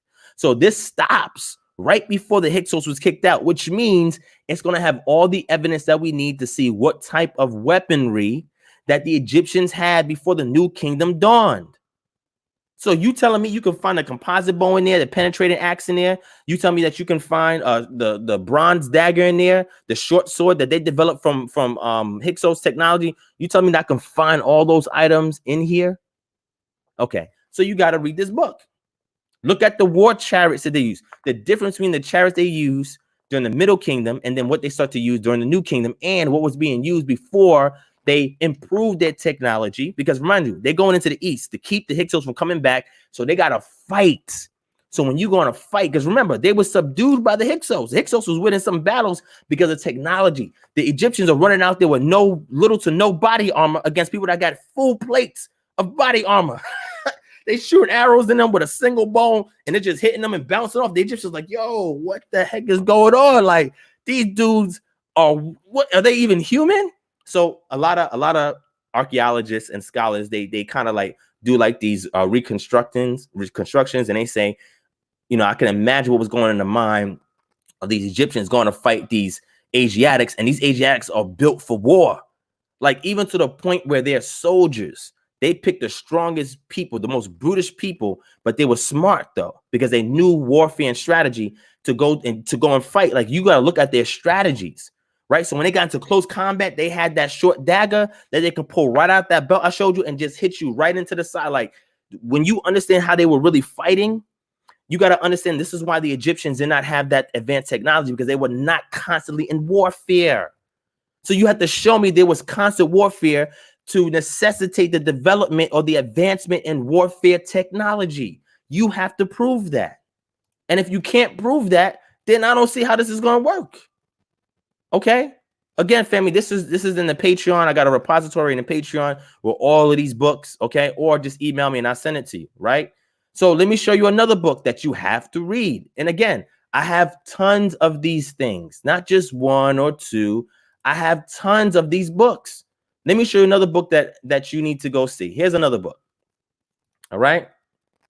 This one is called War and Trade with the Pharaohs. Let me zoom in. Hold on. Let me zoom in. All right, there we go. War and Trade with the Pharaohs, an archaeological study of ancient Egypt's foreign relations. Okay. This is by Gary J. Shaw. This is an excellent scholar in this field. And what I'm saying is, if you're not reading this book is as recent as 2017. It's only a couple years ago. Okay. If you're not reading these type of books, right, to understand these things, look at these time periods. Look, there's your Hyksos right here, right? This is the Mitanni, which is a group part of the Hittites, right? Then you got the Hittites, the Ramessides, the Sea Peoples, Libyans, the end of the New Kingdom. If you're not reading things about foreign relations between these groups, trade and warfare, then we can't have a discussion. I can say all of this stuff off the top of my dome and explain everything to you, but I have to give references. That's how you do proper scholarship. right? And then if you want to know my methodology, I ask a question, a problem question that leads me to my conclusion when I'm reading this information. Okay. So again, if he wants this book, I'll be more than happy to get him this book. I got another book that I'm going to show you. Here's another book. Again, I got tons of these things. This is an oldie but goodie. This is what I call it, an oldie but goodie. All right. This one is an excellent book. And I like this book so much because it has tons of illustrations, not just a bunch of words with primary artifacts. It gives you illustrations so you can actually see these things. Okay. This is called Armies of the Ancient Near East from 3000 BC to 539. Organization, tactics, dress, and equipment, 210 illustrations, and 9 maps. I'm going to show you why I like this book. Okay, this is an old book from 1983, 84. But look, let me show you. Let me show you. Look, these are all the maps. And again, this is still good. A lot of this information in here, I would say maybe about 70% of it is still accurate today. 30% has been updated because of recent discoveries. But what I want to show you guys is the images. Look, images, right? Here's some images. I should be able to point to one of these characters and ask you, who is that? What people group is that? What people group is this that we're looking at right now? At what time period? Right? What people group is this? You can see by the headdress gives it away. And right here, right? The wrapping they have around the waist. But look at the weapons, right? This right here would be a tool that you would use for harvesting grain. They use the sickle also as a weapon for warfare. They even made some modifications of it, right? I should be able to ask you, for looking at the horse and chariot, looking at the design, what time period is this? Looking at the dress, what time period is this? Looking at the shield, you see this single bow? This is a single bow. This is not a composite bow. I should be able to ask anybody who is well adept into this information and ask them, what are we looking at here? If I show you these things, explain to me what this stuff is here that we're looking at. What is this? Look at the wheel design. Look at this. Are y'all looking at this? The magi. Look, this is what your Nubian words. Your magi. I should be able to point to any character, and you should be able to tell me by looking at these images, these reconstructive illustrations, and tell me what it is that we're looking at. So when we have our discussion, I'm gonna be pulling this out and asking the brother, what are we looking at? If he wants the book in advance, I can send it to him, or I can just have fun and just withhold it until after we have our discussion, because I know that he has not studied this. I know you can't microwave this stuff. This is what they say in the country. You can't microwave this stuff. You can't microwave this stuff. I spent years reading this. I spent years joining academic organizations, ARCE, Ancient Research Center in Egypt. I'm a member of that organization. I went to several of their conferences. I even have footage of it up on my channel. I've spoken to experts in the field. I've taken pictures with experts in the field. I've had interviews with experts in the field, people who write about this stuff. You can't microwave this. This is stuff you got to know. You can't sit here and say, oh, we're going to debate you. And you can't even tell me this information I'm putting on the screen. You can't even identify it. So all I'm simply saying is to the brother, I hope he is ready for this. Because I could do all of this with nothing on the screen, looking at him in his eyes. But then for him, he's going to have to be able to explain this. If somebody's assisting him, which is okay, he's going to have to be able to answer questions when I ask questions, because I know how to ask critical questions, because I know the subject matter, right? So all I'm simply saying is the brother would need to be well adept on this information. Right. Let me show one more thing, and I'm a leave here for the rest of the work. Like I said, I got tons of this stuff. I can never run out in debate. I have so much of it. I can never run out in debate. But let me show one more thing to give an idea of the stuff that needs to be researched. Right. The stuff that we have to look at, stuff we need to research. Right. I'm going to show you one more thing. Let me see if I can find it real quick. Let me see if I can find it. Here it is. I got it right here. All right. Let me bring it up on the screen for y'all. And again, the brother just needs to, he just got to be, if he's not read, I can send it to him. Okay. So here, let's zoom in. All right. Let's zoom in. Let's zoom in. You know, I love talking about, you know, what I've learned in regards to Egyptology and the ancient Near East. I love talking about this. I love this stuff. Right. And this is why I'm different when it comes to being an Israelite, because I'm looking at the distinctions in Israelite culture against the background of the ancient Near East. I'm not looking at it as like, God just dropped this culture from out the sky. That's not what happened, right? It developed over time, right? And there was different changes. That's why I recommend y'all to get Lester Grabb's book called Ancient Israel. That is a must read if you want to understand the culture. I told you about the cultural world of the Bible. You must have that book. These books are gems in understanding the culture against the ancient Near Eastern context. So I love talking about this stuff. I know this stuff like the back of my hand, because not only have I studied from the comfort of my own home, I've been in the field with the scholars and I've talked with them. I've interviewed with them. I've thrown ideas back and forth with them, and they've corrected me on things. They congratulated me on things that I knew for self-study. I have footage of this too that I'm just waiting. You know why I don't put all this footage out? Because I want somebody to debate me on this. And I'm going to pull tons of footage up and correspondence. I'm waiting on a debate. That's why you ain't see a lot of it. You see a couple of things on this channel. Once I have that debate, I'm going to unleash a storm on whoever it is that gets in my way. You're going to be like, damn, Divine, you did all that primary research. They're going to be like, yo, you did secondary research speaking to these scholars and course. Yeah. Actually, I got another interview lined up once this coronavirus thing is ended that deals with ethnicity in ancient Egypt. One of the foremost scholars that teaches that here in Kennesaw State University. Exclusive. I have correspondence with her already. I'm waiting on the interview.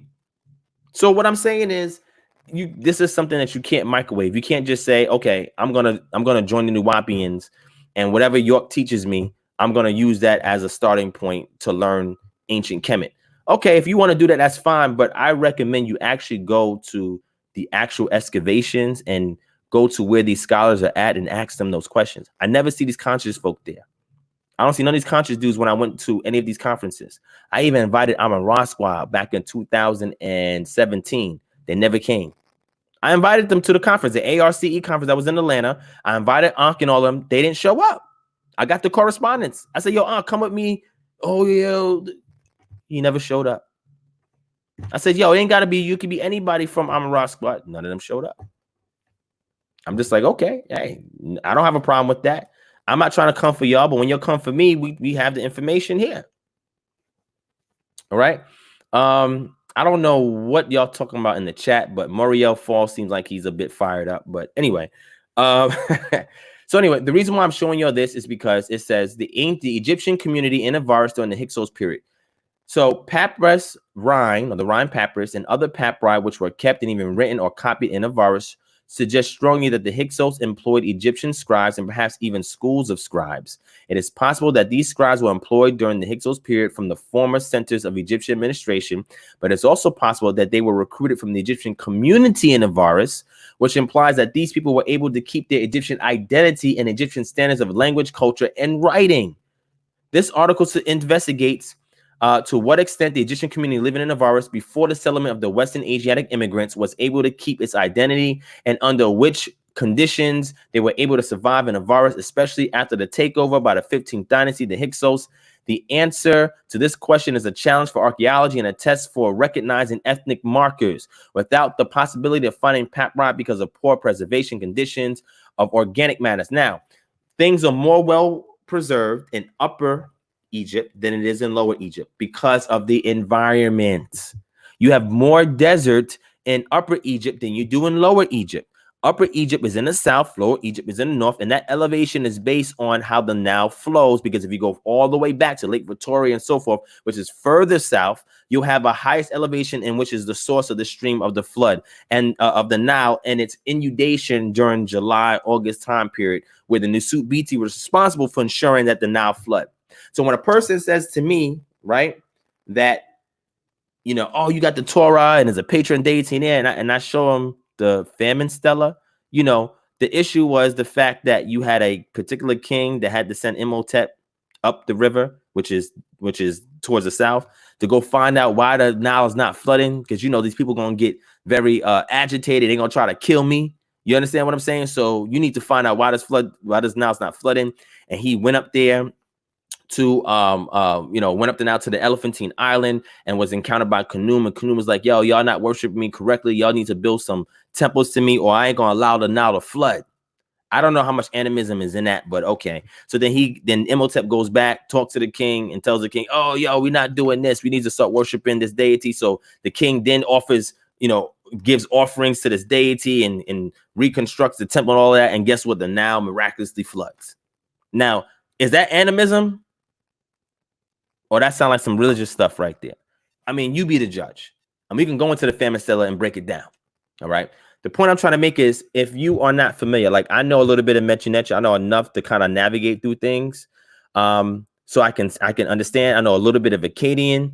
So I can navigate things. I know more biblical classical Hebrew than anything, but I try to learn some of these things so I can go back and read some of the primaries for myself, right? I may not be the best in it, but I get the job done, right? So what I'm simply saying is, my opponents will have to also demonstrate that they're familiar with that information as well, if they're going to oppose the argument that the Egyptians adopted technology from the Hyksos during the New Kingdom period, and that adoption of technology and their advancement of that technology allowed them to become a world power at that time. Nobody in academia argues this at all. It's settled. You know why? Because they see all the primary stuff that we don't see in our community. You know what I try to do? I try to bring that primary data back to our community. This is why I show you all these academic articles, all these books, because I want you guys to be aware of the data that's out there.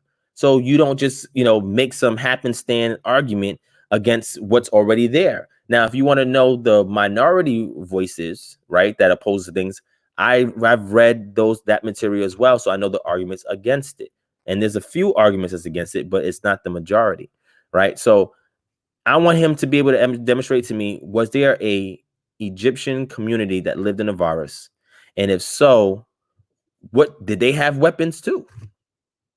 And in the excavation site there, did they have weapons? And if so, what did they look like? What were their burial customs? What cultic items did they have, right? Did they have any objects of reverence there, right? Was there a particular way that they buried their infants? How were they buried? Were they buried on their side in a semi-fetal position, or were they buried on their backs, their hands crossed, like we see from the leaders of the suits back down towards the south? You got to explain these things. Were they buried in tombs? Were they buried in the earth? Because, it's very difficult to build pyramids in the north. That's why you don't see pyramids in the north, because it's very difficult to build it because of the landscape. Okay. All right. So all I'm saying is, I'm just trying to show you guys this right here. And what I'm saying is, this is stuff that he has to contend with. I'm going to stop here, because if I keep going on and on and on and on, I'm just going to bring, I can't bring everything. I'm bringing a lot of stuff out. And he just has to go back. There's no way you can microwave this between now and tomorrow. There's no way he can do this. No way. You would need at least a year, not just reading it for yourself, but going to these scholars and speaking with them, right? Going and listening to their papers they're presenting, right? I went to ARCE twice. And one of my initial visit, all of that stuff is on my Facebook page. And I have a video here on YouTube where I sat in on dissertations and presentations that were given by scholars in the field of Egyptology. I took notes. I bought their material, their books. So I did my homework. And then afterwards, they had this huge dinner, which I have pictures of. Actually, there's one sister that's a Facebook friend of mine. She was there too. Right. But anyway, and I sat down and I spoke with them at these dinners. Like it's like informal. You just throwing stuff across. It's like, oh, you a member of ARC? Oh, yeah, sit here with us. And I say, yeah, so I liked your lecture on this, and that. And if you want to see what those lectures are, they up on YouTube. I got a video there on YouTube. Matter of fact, I'll pull it up and share it with y'all real quick. But I sat there and I spoke with them and I asked them questions on the stuff that we're talking about right now, whether I agreed or disagreed, just to see how they responded. So I've done that several times.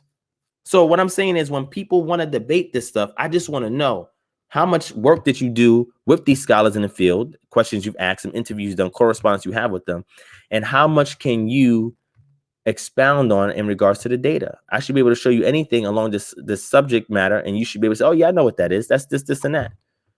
You should be able to just pick it up just like that. All right. So with that, family, I'm going to end off. If anybody has any quick questions about what I just said, nothing random, let me know. We're going to do a part 2 tomorrow if all goes well. If not, the part 2 is going to be scheduled soon, between now and before I hit next Freestyle Friday. Okay. Because next Freestyle Friday, I want to talk about something different. Okay. So if anybody has any questions on this subject matter, let me know, family. All right. Shout out to everybody that's still rocking with us at 2:44 in the morning. All right. Thank you to my brother Kanum Hatep, Abab, for still sitting in on what I'm sharing right now. If you need any information, let me know. I'll send it your way. there's information that you haven't seen that I'm just not going to send to you, because I'm going to send you enough that you can read up on stuff. But you should know this if you're going to challenge me on the subject matter, to have a respectful dialogue. You didn't challenge me to a debate. You just challenged me to a discussion. So I just need to ensure that you are well versed in this. And if you're not, I can help you along the way, right? You don't need your elder. You really should sit under me, and I'll pretty much equip you with everything you need to even make an opposing argument. I'll give you everything to make an opposing argument if you want. And there's no disrespect to your elder. I'm just saying, I'll just give it to you. All right. So I appreciate you for being here, my brother. Does anybody have any questions on the subject matter before we end this broadcast? It's already 3 hours and 25 minutes. If anybody has any questions, let me know. If not, all right, Dimitri, hit me with the question, and please keep it to this subject matter. Okay. Shout out to Clarence Walsh in the building, Judah Balark in the building. What's going on, family? All right. Moriel, are you saying that you want to debate me? I think that's what he's saying. You want to debate me?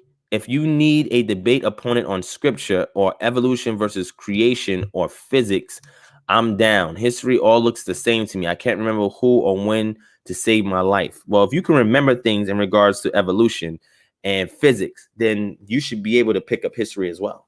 If you're an Israelite, you should know some history, because your culture is rooted in history. Okay? You can't just take the literature for face value. You got to know the history and the context behind it. All right. So any questions on this subject matter before I go?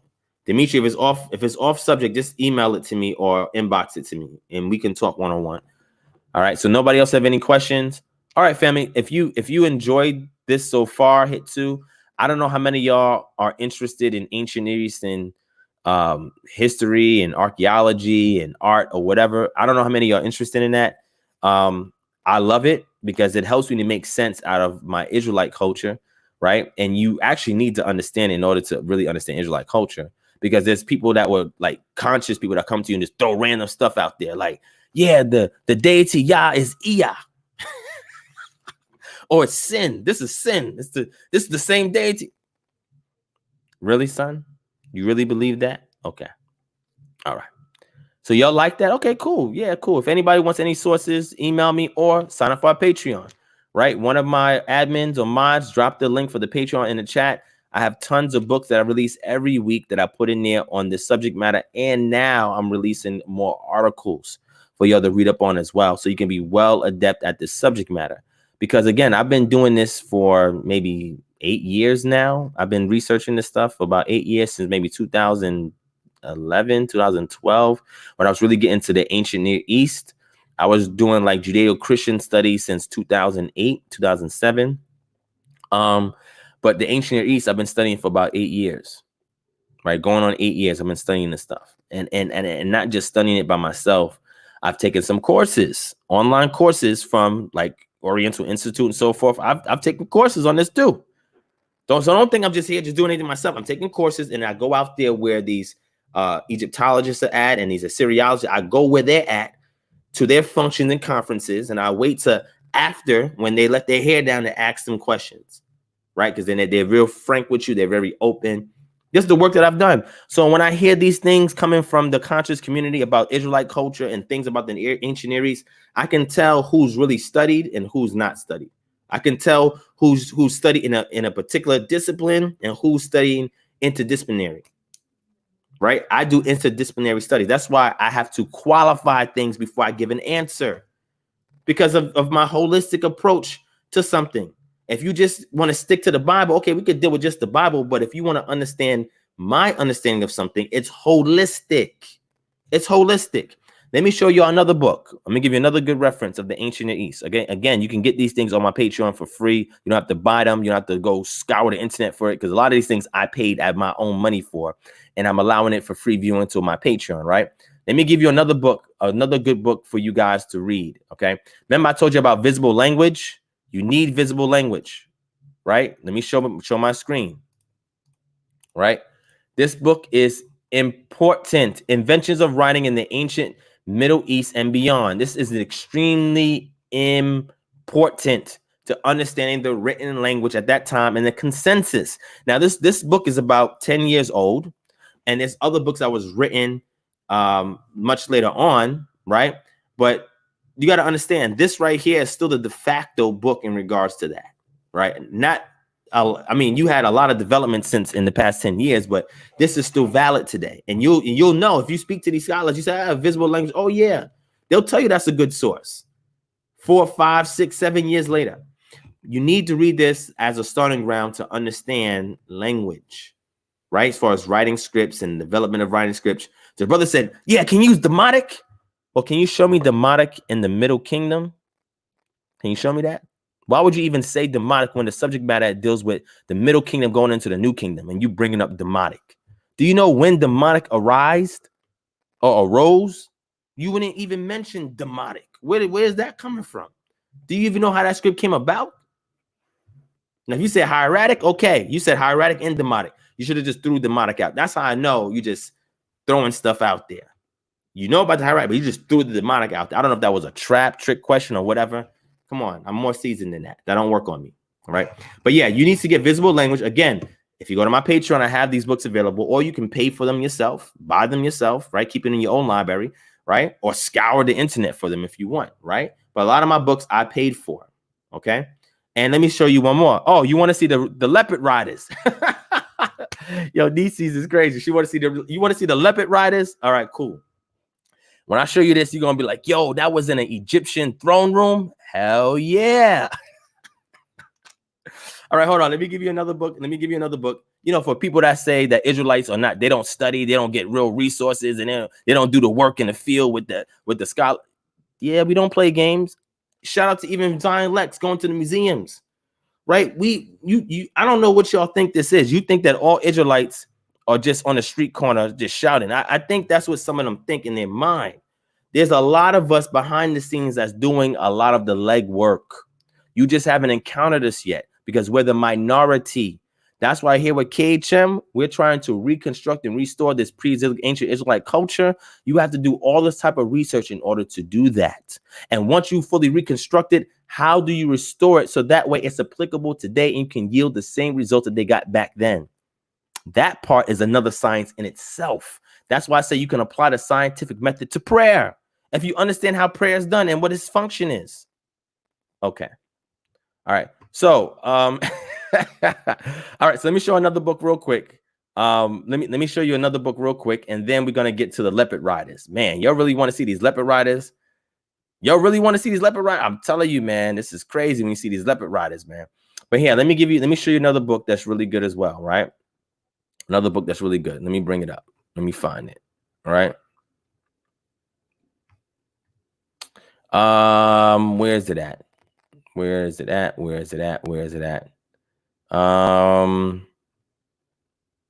right, let's do this. I'll show you this one. Let me show you this one, right? Here's the book right here. This is called Technology of the Ancient Near East. This is up on my Patreon. From the Neolithic to the Early Roman Period, by Jill Baker. This is from Routledge Publishing, which I get a lot of books from them directly as well. Some things I get directly from the publisher. I don't even go through Amazon because I have subscriptions with them and other things like that. I actually invest my money. So when y'all give me Patreon money, your thing is just going to me. It's going to me to get access to all this stuff to bring it back to you. It's for me to spend all my time to read through this stuff and tell you what's really relevant, what's not, and to tell you what to read, to know stuff. So you guys are contributing to my research and development. When every time you donate, it goes towards giving me access to things that most of us don't have access to, right? It gives me access. So I appreciate your donations because you guys help me get access. I spend my own money, right, as well. But if I have a surplus in donations, it's going to go towards bringing stuff back to the community. All right. So the reason why I'm showing this, because if somebody's going to have an argument with me in regards to technology, you got to know the technology from the Neolithic period. This is before the Stone Age period, or Neo is later going into the Stone Age period. You have the Paleolithic that precedes it. But you got to understand how the development of technology works. If you're not in an environment where there's constant warfare over land, you're not going to have advanced weaponry. This goes into roads that's paid for trade and all of that. Like, you got to understand this technology, man, how this thing works. Stone, wood, metals, early technologies, bonding agents. I should be able to tell you, hey, show me bitumen. Show me an example of bitumen in ancient Egypt or in the ancient Levant. right? Show me how power and energy was utilized back then. Can you show that to me? Show me their form of engineering. Show me architectural cues that links you back to a particular ethnic group. Can you show me that? What about water management, right? When you go to the actual spring, you know, in Israel, Canaan, you have the Gihon spring. And what they do, they created these waterways, these aqueducts from the spring so they can bring that water to different areas in the city. Can you explain to me how that's done, how that's constructed? If you took time to read this stuff, you would know. When I tell you about the Siloam inscription, that's an aqueduct that they found that in. If you don't know about the technology, then that inscription don't make any sense to you at all. I see Israelites try to use that to prove one thing, but they don't even understand it within its context. You have to read and research. You have to take time to do this. And with this channel, I encourage this. I share resources with this. And my lectures is littered with things that's based on the stuff that I've read, the stuff that I've encountered, and I'm giving it back to y'all. So when you go against people who are heavy hitters in a conscious community, or even Christian apologists, whoever it is, you have the resources at your fingertips. All right. Cisterns were also used to capture rainwater, but aqueducts brought the water from springs to other areas of the city. Right. And the reason why the springs are important, because sometimes you would have a drought. Right. And what you get from the springs is only the reservoir that is in the earth. Right, because there's water trapped under the earth. That's why when I get my alkaline water, I only get it from aquifers, right, or natural springs. If it's not from a natural spring or aquifer, I don't buy the water. I don't get fortified water. I try to avoid fortified water. Fortified water is they purify the water, which means they remove all the TDMs, the total dissolved minerals from it, and it's just pure H2O. Sometimes they distill it and they do other things to it. And then what they do is they fortify it with minerals. Sometimes it's potassium, sometimes it's sodium, sometimes it's other things to give it that alkaline or alkalinity, right? To raise its alkalinity. Because if you take those things out, those minerals out, those dissolved minerals, if you take those minerals out, then you're going to have a more flat base of the water, right? But depends on what you do to the water. You can make it more acidic or you can make it more alkaline. So I try to get it from springs. And you got to understand, when they're getting things from springs, they're also deposits of sediments that finds its way, or sedimentary elements that find its way in that springs, what helps to alkalize that water that they're drinking.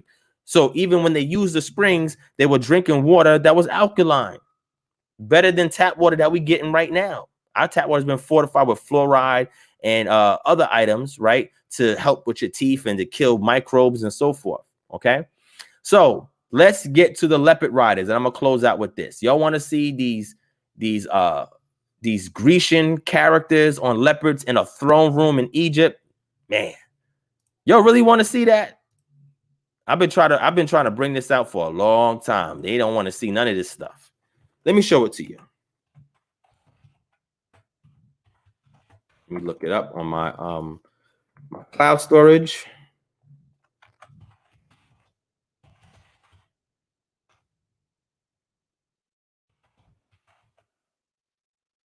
Right, it's called the Minoan frescoes, just so that you guys have a point of reference, right? Let me go ahead and show you guys this Minoan frescoes. Okay, let me show it to y'all. And y'all see this, you're gonna be like, yo, this is crazy. Let me show it to y'all. Let me bring it up on the screen right here. All right, here we go. I found it. Because mind you, I'm pulling this stuff from my cloud storage, and I give y'all access to it on Patreon, right? This is all the stuff that I've accumulated over maybe the 10 plus years of study that I've done, right, on these subject matters, right? So here's right here, right? I think y'all should be able to see it. Let me see. Is it sharing on my screen? Yes. All right. So again, this is, he said, can you ride a leopard? Now I'm gonna show you, man, because if you understand Minoan culture, you know what they were doing with these animals, man. These people were wild, yo. They were wild. But anyway, this is called The Impact of the Minoan Art on Egypt and the Levant, a glimpse of the palatial art from the naval base of Peru Nefer. What is Peru? Anybody that knows Medu Neter, tell me what Peru Nefer means, right? It's a Medu Neter term. You should know what Nefer means, like beautiful, right? Or adored or something like that. What does Peru mean? Let me see if you guys know, right? At Avaris, right? So again, remember I told you the Thutmose dynasty set up shop in Avaris in the north, and they created a naval base. Why did they create this naval base? So that way, when they're about to go to war along the Mediterranean coast of the Levant, right? What they would do is that they would go from the south and they would go and make a stop in Avaris. They would load up on materials, and then they would sail out through one of the now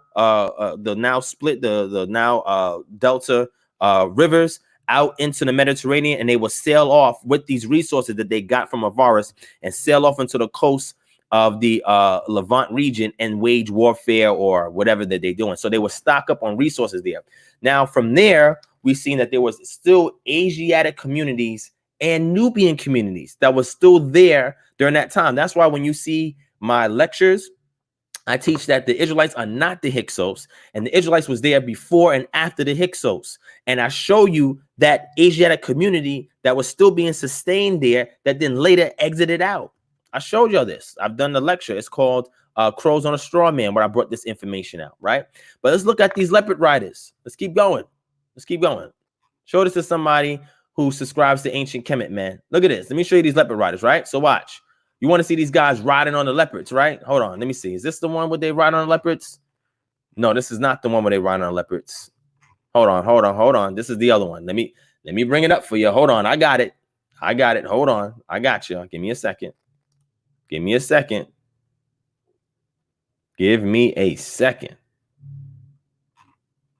Let's get this thing.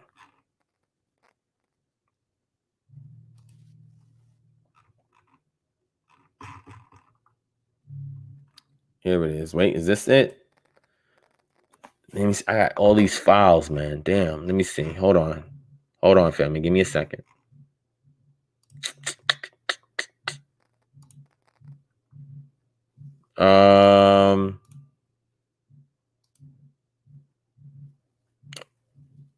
Let's see. Where is? It's probably in my Manfred B Tech documents. Let me see if I can find it real quick.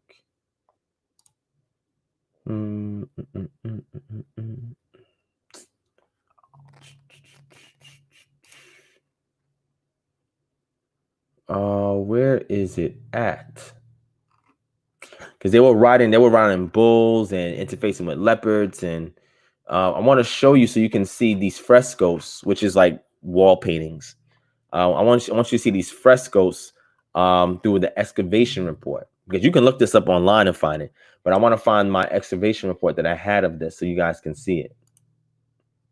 So just give me a second.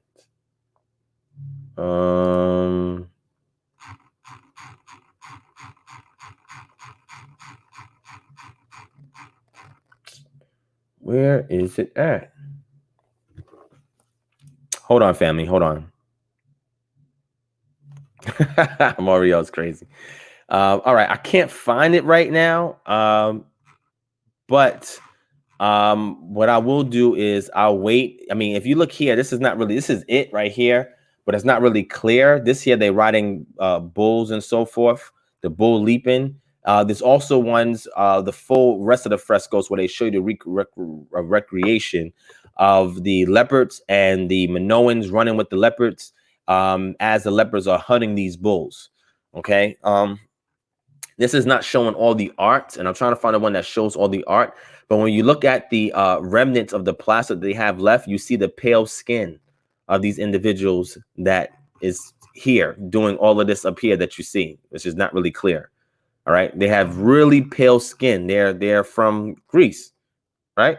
Pale skin from Greece. And in these paintings, the shocking thing is finding these paintings in a pharaonic naval base in the throne room of the naval base. Okay. So I'll have it for y'all when we do part 2. I'm trying to find it. I can't find. I have to look through all of the Manfred B Tech articles that I have on it. This was one of them that I had on the ready. But I'll bring it up for you guys so you can see the rest of it. But again, feel free to share this with people that you know deal with Ancient Kemet and just ask them, hey, what is this doing in the Thutmose throne room in Avaris? What the heck is this doing here? This looks crazy. You can ask them those questions, and hopefully if they're honest, they'll be able to actually validate that. I got tons of crazy stuff like this. If you want to see like all types of stuff, this is why I don't like to romanticize things.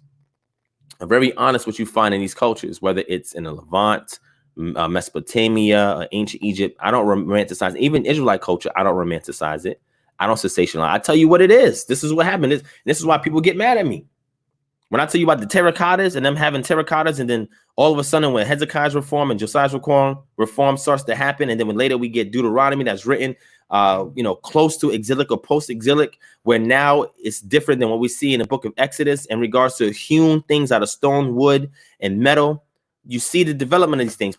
I'm telling you what it is. I'm giving you the truth about what it is. Terracottas was never disallowed until the Israelites started to adopt other means of these figurines from other cultures. I'll tell you about JPS, the Judean pillar statues. And I showed you guys these things that are found in the southern Levant that was plentiful, and they were mostly made of women. They're made to reflect women.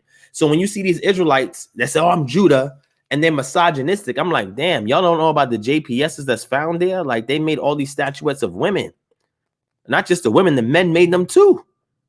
Which means they had a respect or reverence for women, right? Women, especially the ones who played their role, they had a high reverence and respect when you look at the material culture. It's in the non-material culture as well, the literature, but when we look at the material culture, it's like, damn, they got all of these figurines depicting women. Women that got thick thighs and big buttocks and big breasts. This is what they depicted because these are signs of fertility. And that was one thing that they admired women for, who had these assets, right? Because it made them a good catch. Just like today, you see black folk, black dudes, right? They like women that look like, these models that you see in these rap videos. You feel what I'm saying? This is not nothing new. You understand what I'm saying? Kanoom, I'm gonna ask you this. Somebody tell me to ask you a question real quick. You still there? You there, Kanoom? I don't know. He probably fell asleep. Kanoom, you there? Yeah, all I hear is dead air from his end. So I can't ask him what he learned today. I don't know. Hopefully he learned something today. But I just want him to know you can't microwave this between now and our next session. That's just not going to work. It's just not going to work. So I'm going to do a part 2, fam. I'm going to go ahead and change the title to part 1 and do a part 2. And then let's just see what he comes with, man. I mean, I was on his computer. I saw some of the stuff he was going to share. I'm just like, I hope that's not it. I saw it. I'm not going to tell you what it is. I'm just going to be like, I was just like, hope this is not it. He said, no, I had it all in a Word document. It was like a presentation. I said, oh, okay. But I saw some of the primaries he had, and I'm like, I hope this is not what you're arguing. You're not going to win the argument. Actually, this is really counterproductive for you, right? Because I know what I'm looking at. Shout out to my brother Consequence from Nigeria. What's going on, my brother? What is going on? Avarice in the building. What's up? Noel Yah. What's going on? Sis, my brother Chris and Seth still hanging in there with us. Seth is in South Africa, so we 6-hour difference. It's 9 o'clock over there to him, so it's chilling. Shout out to Chronicles of Moon. He said, I missed the battle. There was no battle today. Maybe one. There may be some kind of a fight tomorrow in the form of a discussion, but there was definitely no battle today. I was just sharing information. Like this is like, for me, just me teaching. Like, this is what it feels like. I'm just teaching, right? It's not really a dialogue that I'm having with somebody that understands the same thing on the opposite receiving end. It's just me teaching. So there wasn't no battle. You didn't miss anything. Hopefully we'll have some semblance of that tomorrow. Okay. But yeah, I want to get the leopard riders for y'all, or these frescoes. Let's look it up. Minoan art frescoes and the pharaonic naval base at Avaris. Look it up. There's books written on it. There's articles written on it. Look it up. It's in museums. They have recreation museums of it. Look at Manfred Bietek's work, and you'll see. This stuff was, when they saw this, when Egyptologists saw this after it was unearthed by Manfred Bietek's team, they was like, yo, we got to go back and look at these things. We thought the Egyptians were exclusive and they weren't dealing with, they don't say that as an absolute. There was always interface between the Aegean Sea civilizations and Egypt. Always. Trade and everything else. Don't let nobody fool you to think there was white people in the Aegean Sea and the Egyptians didn't deal with them. Man, do I got books and articles for you. That's what happens when you sensationalize everything. And that's when only dogmatic people will argue the negative in regards to this debate topic. You understand what I'm saying? All right. So Yeah. So consequence. This will still be up. Well, Kansu was attempting to put up a fight. He was attempting to put up a fight, but again, Kansu knows a little bit of my position, but I didn't unload all of this work on him. Right? I just kind of like, it's like a sparring session when I haven't really had a title belt fight yet. You understand what I'm saying? So it's just like sparring. You know, sparring, even though you're a champion, you good, you get hit up a couple of times by the new challengers that come in and they know how to fight. You know what I'm saying? But when you spar with them as a champion, it keeps you sharp because you start to learn orthodox and orthodox styles, right? So that way, if you encounter it when you fight an opponent, you know what to anticipate through sparring matches, right? So even though I've accomplished a lot and I still have more to do in my short stint here in this community, there's still much further I need to go. And the only way I could do that is by talking to people. People say, yo, Divine, don't spend time debating, arguing, discussion with other people. Why not? That's how we learn. That's how we grow. That's how we figure out. We do what's called surveillance of what's out there, right? So we know how to respond to it and we know how to deal with it. You feel what I'm saying? Moria, I don't know what you're talking about. You crazy, man. All right. So again, this was just me sharing information. Me and Kansu went back and forth a little bit, but some of this, what I'm saying right now, stuff that I wanted to bring out with my discussion with Kanu. Hopefully he's prepared and he can address anything he brings up. I can address it. Like I seen some images when I was helping him. I'm familiar with all of that stuff, which means I could tell him the pro and cons of what he's using and tell him that's a good source to use in your defense. That's a bad source to use in your defense. One of them showed the chariot. It's not really good source in defense of what he's trying to do, but hopefully he'll figure it out by then, or he'll ask me for the sources. I don't know. We'll see. Okay. So with that, family, thank you for watching. We're almost at 4 hours. Let me end it short here. This is going to be part 1. Part 2, we're going to do hopefully later on tonight or maybe Sunday at the very least, because I may need a break. Because a lot of times when I do these sessions, it's like a brain dump. You know what I'm saying? It's like a lot of information that I'm just pouring out. You know what I'm saying? And it takes a lot out of me sometimes. You know what I'm saying? Because I have a million other things I gotta do. So sometimes I may need a day or two to kind of recoup, right? Before I'm prepared again to really mentally just go the distance. You know what I'm saying? So forgive me if it doesn't happen tonight. If it happens Sunday, which will probably be much better for me to do it Sunday then later on today, because it's the Sabbath and, you know, and then it's the evening. So I might reschedule it to Sunday. So Kanum, we might have to do it Sunday evening. We'll talk about it offline about that. But I want to say thank you for everybody who's joining. Those of you who are keeping the Sabbath, Shabbat Shalom. Newcomers, hit that subscribe button. If you are old heads that's been here, hit that thumbs up. Make sure you share this video, family. Thanks to everybody that gave donations, to the who recently just pledged on the Patreon, and those who gave to the GoFundMe to help other families struggling from COVID-19. And those of you who did the super chat donations, I appreciate all of y'all. Those who didn't donate anything but show their support through here, I appreciate all of y'all. Y'all are what make this channel what it is. Y'all help me keep me sharp. You know what I'm saying? So as I help y'all, y'all help me. And if there's anything we can do to help anybody that's in need, email us at kingdomharbinger@gmail.com. This is a ministry that don't just deal with this type of information as an armchair scholar. We out in the streets helping the community, right? We out there on the front lines where information being discussed that's not revealed to our community and bringing it back to the people, right? We're doing a lot of stuff with this ministry, and every dime and penny and nickel and quarter and dollar that you send our way will help us. So that way, when it comes time to get access, money will never be an issue. Whether it's my own funds or the funds I pull from the ministry, that's also divvied out for other things as well, like services that we offer for credit repair and natural health consultation. We just do a lot of stuff here, right? We have some people that help. We need more people. There's so much work that we have at KHM. I mean, we would love for everybody to join if you can. You know what I'm saying? And if you're interested in what we're about, look up the KHM Orlando chapter launch event, and we lay out everything about what we're about. So we're very transparent. You know what you're getting yourself into, and you know what to expect. Okay. So thank you, family, for watching. I appreciate y'all. Much love to y'all that's watching. All right. Kanum, I hope you're ready for tomorrow. I mean, Sunday. I hope you're ready. I hope you're ready. You can even handicap that. You can say, Divine, don't read none of your sources. If you want that, I could do that too. I could just do it straight from the dome. If you want a handicap match, we can do that. If you want to bring on 4 or 5 elders with you, I'm okay with that. We could do that. However you want to have the discussion, my brother, let me know. Whatever is going to be convenient for you, we can do it.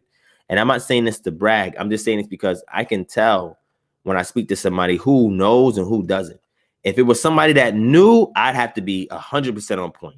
I could freestyle, but I'd have to have a PowerPoint. You know, my PowerPoint would be like 100 plus slides. You know what I'm saying? I'd have to have like a 200-page slide for somebody that I knew that was adept with this information, because I know they're going to be very meticulous. I'm very meticulous. So I can tell who's really done the bulk of study and what they're coming with. And I can tell who's microwaving stuff, right? Who just putting things together and giving their own interpretation on it based on scrolls that they're reading from Dr. York. You know what I'm saying? Like I can tell who's doing what. You understand what I'm saying? Just like when I brought out the information on how to fact check all the Sumerian information that Dr. York added to his scrolls, I gave everybody the source to go back and look at all the primaries. Just like that word Nibiru that's being used is not even there in some half the primaries. That's referring to some planet X that has these aliens on it. It's not there in the primaries. That's somebody's interpretation. And there was a forerunner before Dr. Malachi also pointed out the information by Zachariah Stitchin. So you see the pedigree of this stuff. And you know, Zachariah Stitchin is not respected in the world of academia. Look it up. This is common knowledge. You know what I'm saying? So like I said, I have maybe 80 scrolls from Pops Dr. York that I've read thoroughly and I'm familiar with the doctrine. I mean, I know the angles they're coming from. There's some people that are a little unorthodox from that stream, but I know most of what they're gonna come with. So I just want this to be an opportunity for us to talk as brothers, build as brothers. And if I learned something, I'll tell them, look, I didn't know that. You taught me something today. But I want to see if he has enough humility to say, yo, Divine, you know what? I bow out, brother. Like, you've done study, you've demonstrated what you've learned, and this was a great session for me to get sharper. That's all. It goes both ways. Okay. So much love, family. I love y'all. Peace and shalom. Look forward to part 2, where it's gonna get heavy. We're gonna go in. I'm gonna show source after source after source after source after. It's like I'm gonna keep bringing up new source. I ain't even gotta go back to the old source. I just keep bringing new source after new source after new. It's just so many articles written, so many books on warfare and all the intricacies of technology. It's just so much to bring about. Excavation reports. There's so much. It's tons of this stuff. And like I said, I'm fair. If he wants any of it, I'll send it to him. Or he can sign up for the Patreon and get access to it all for free, right? And just pledging a small amount so that way we can get more access to bring you guys more information. Love you, family. Thank you for watching. Peace and shalom. Shabbat shalom to y'all.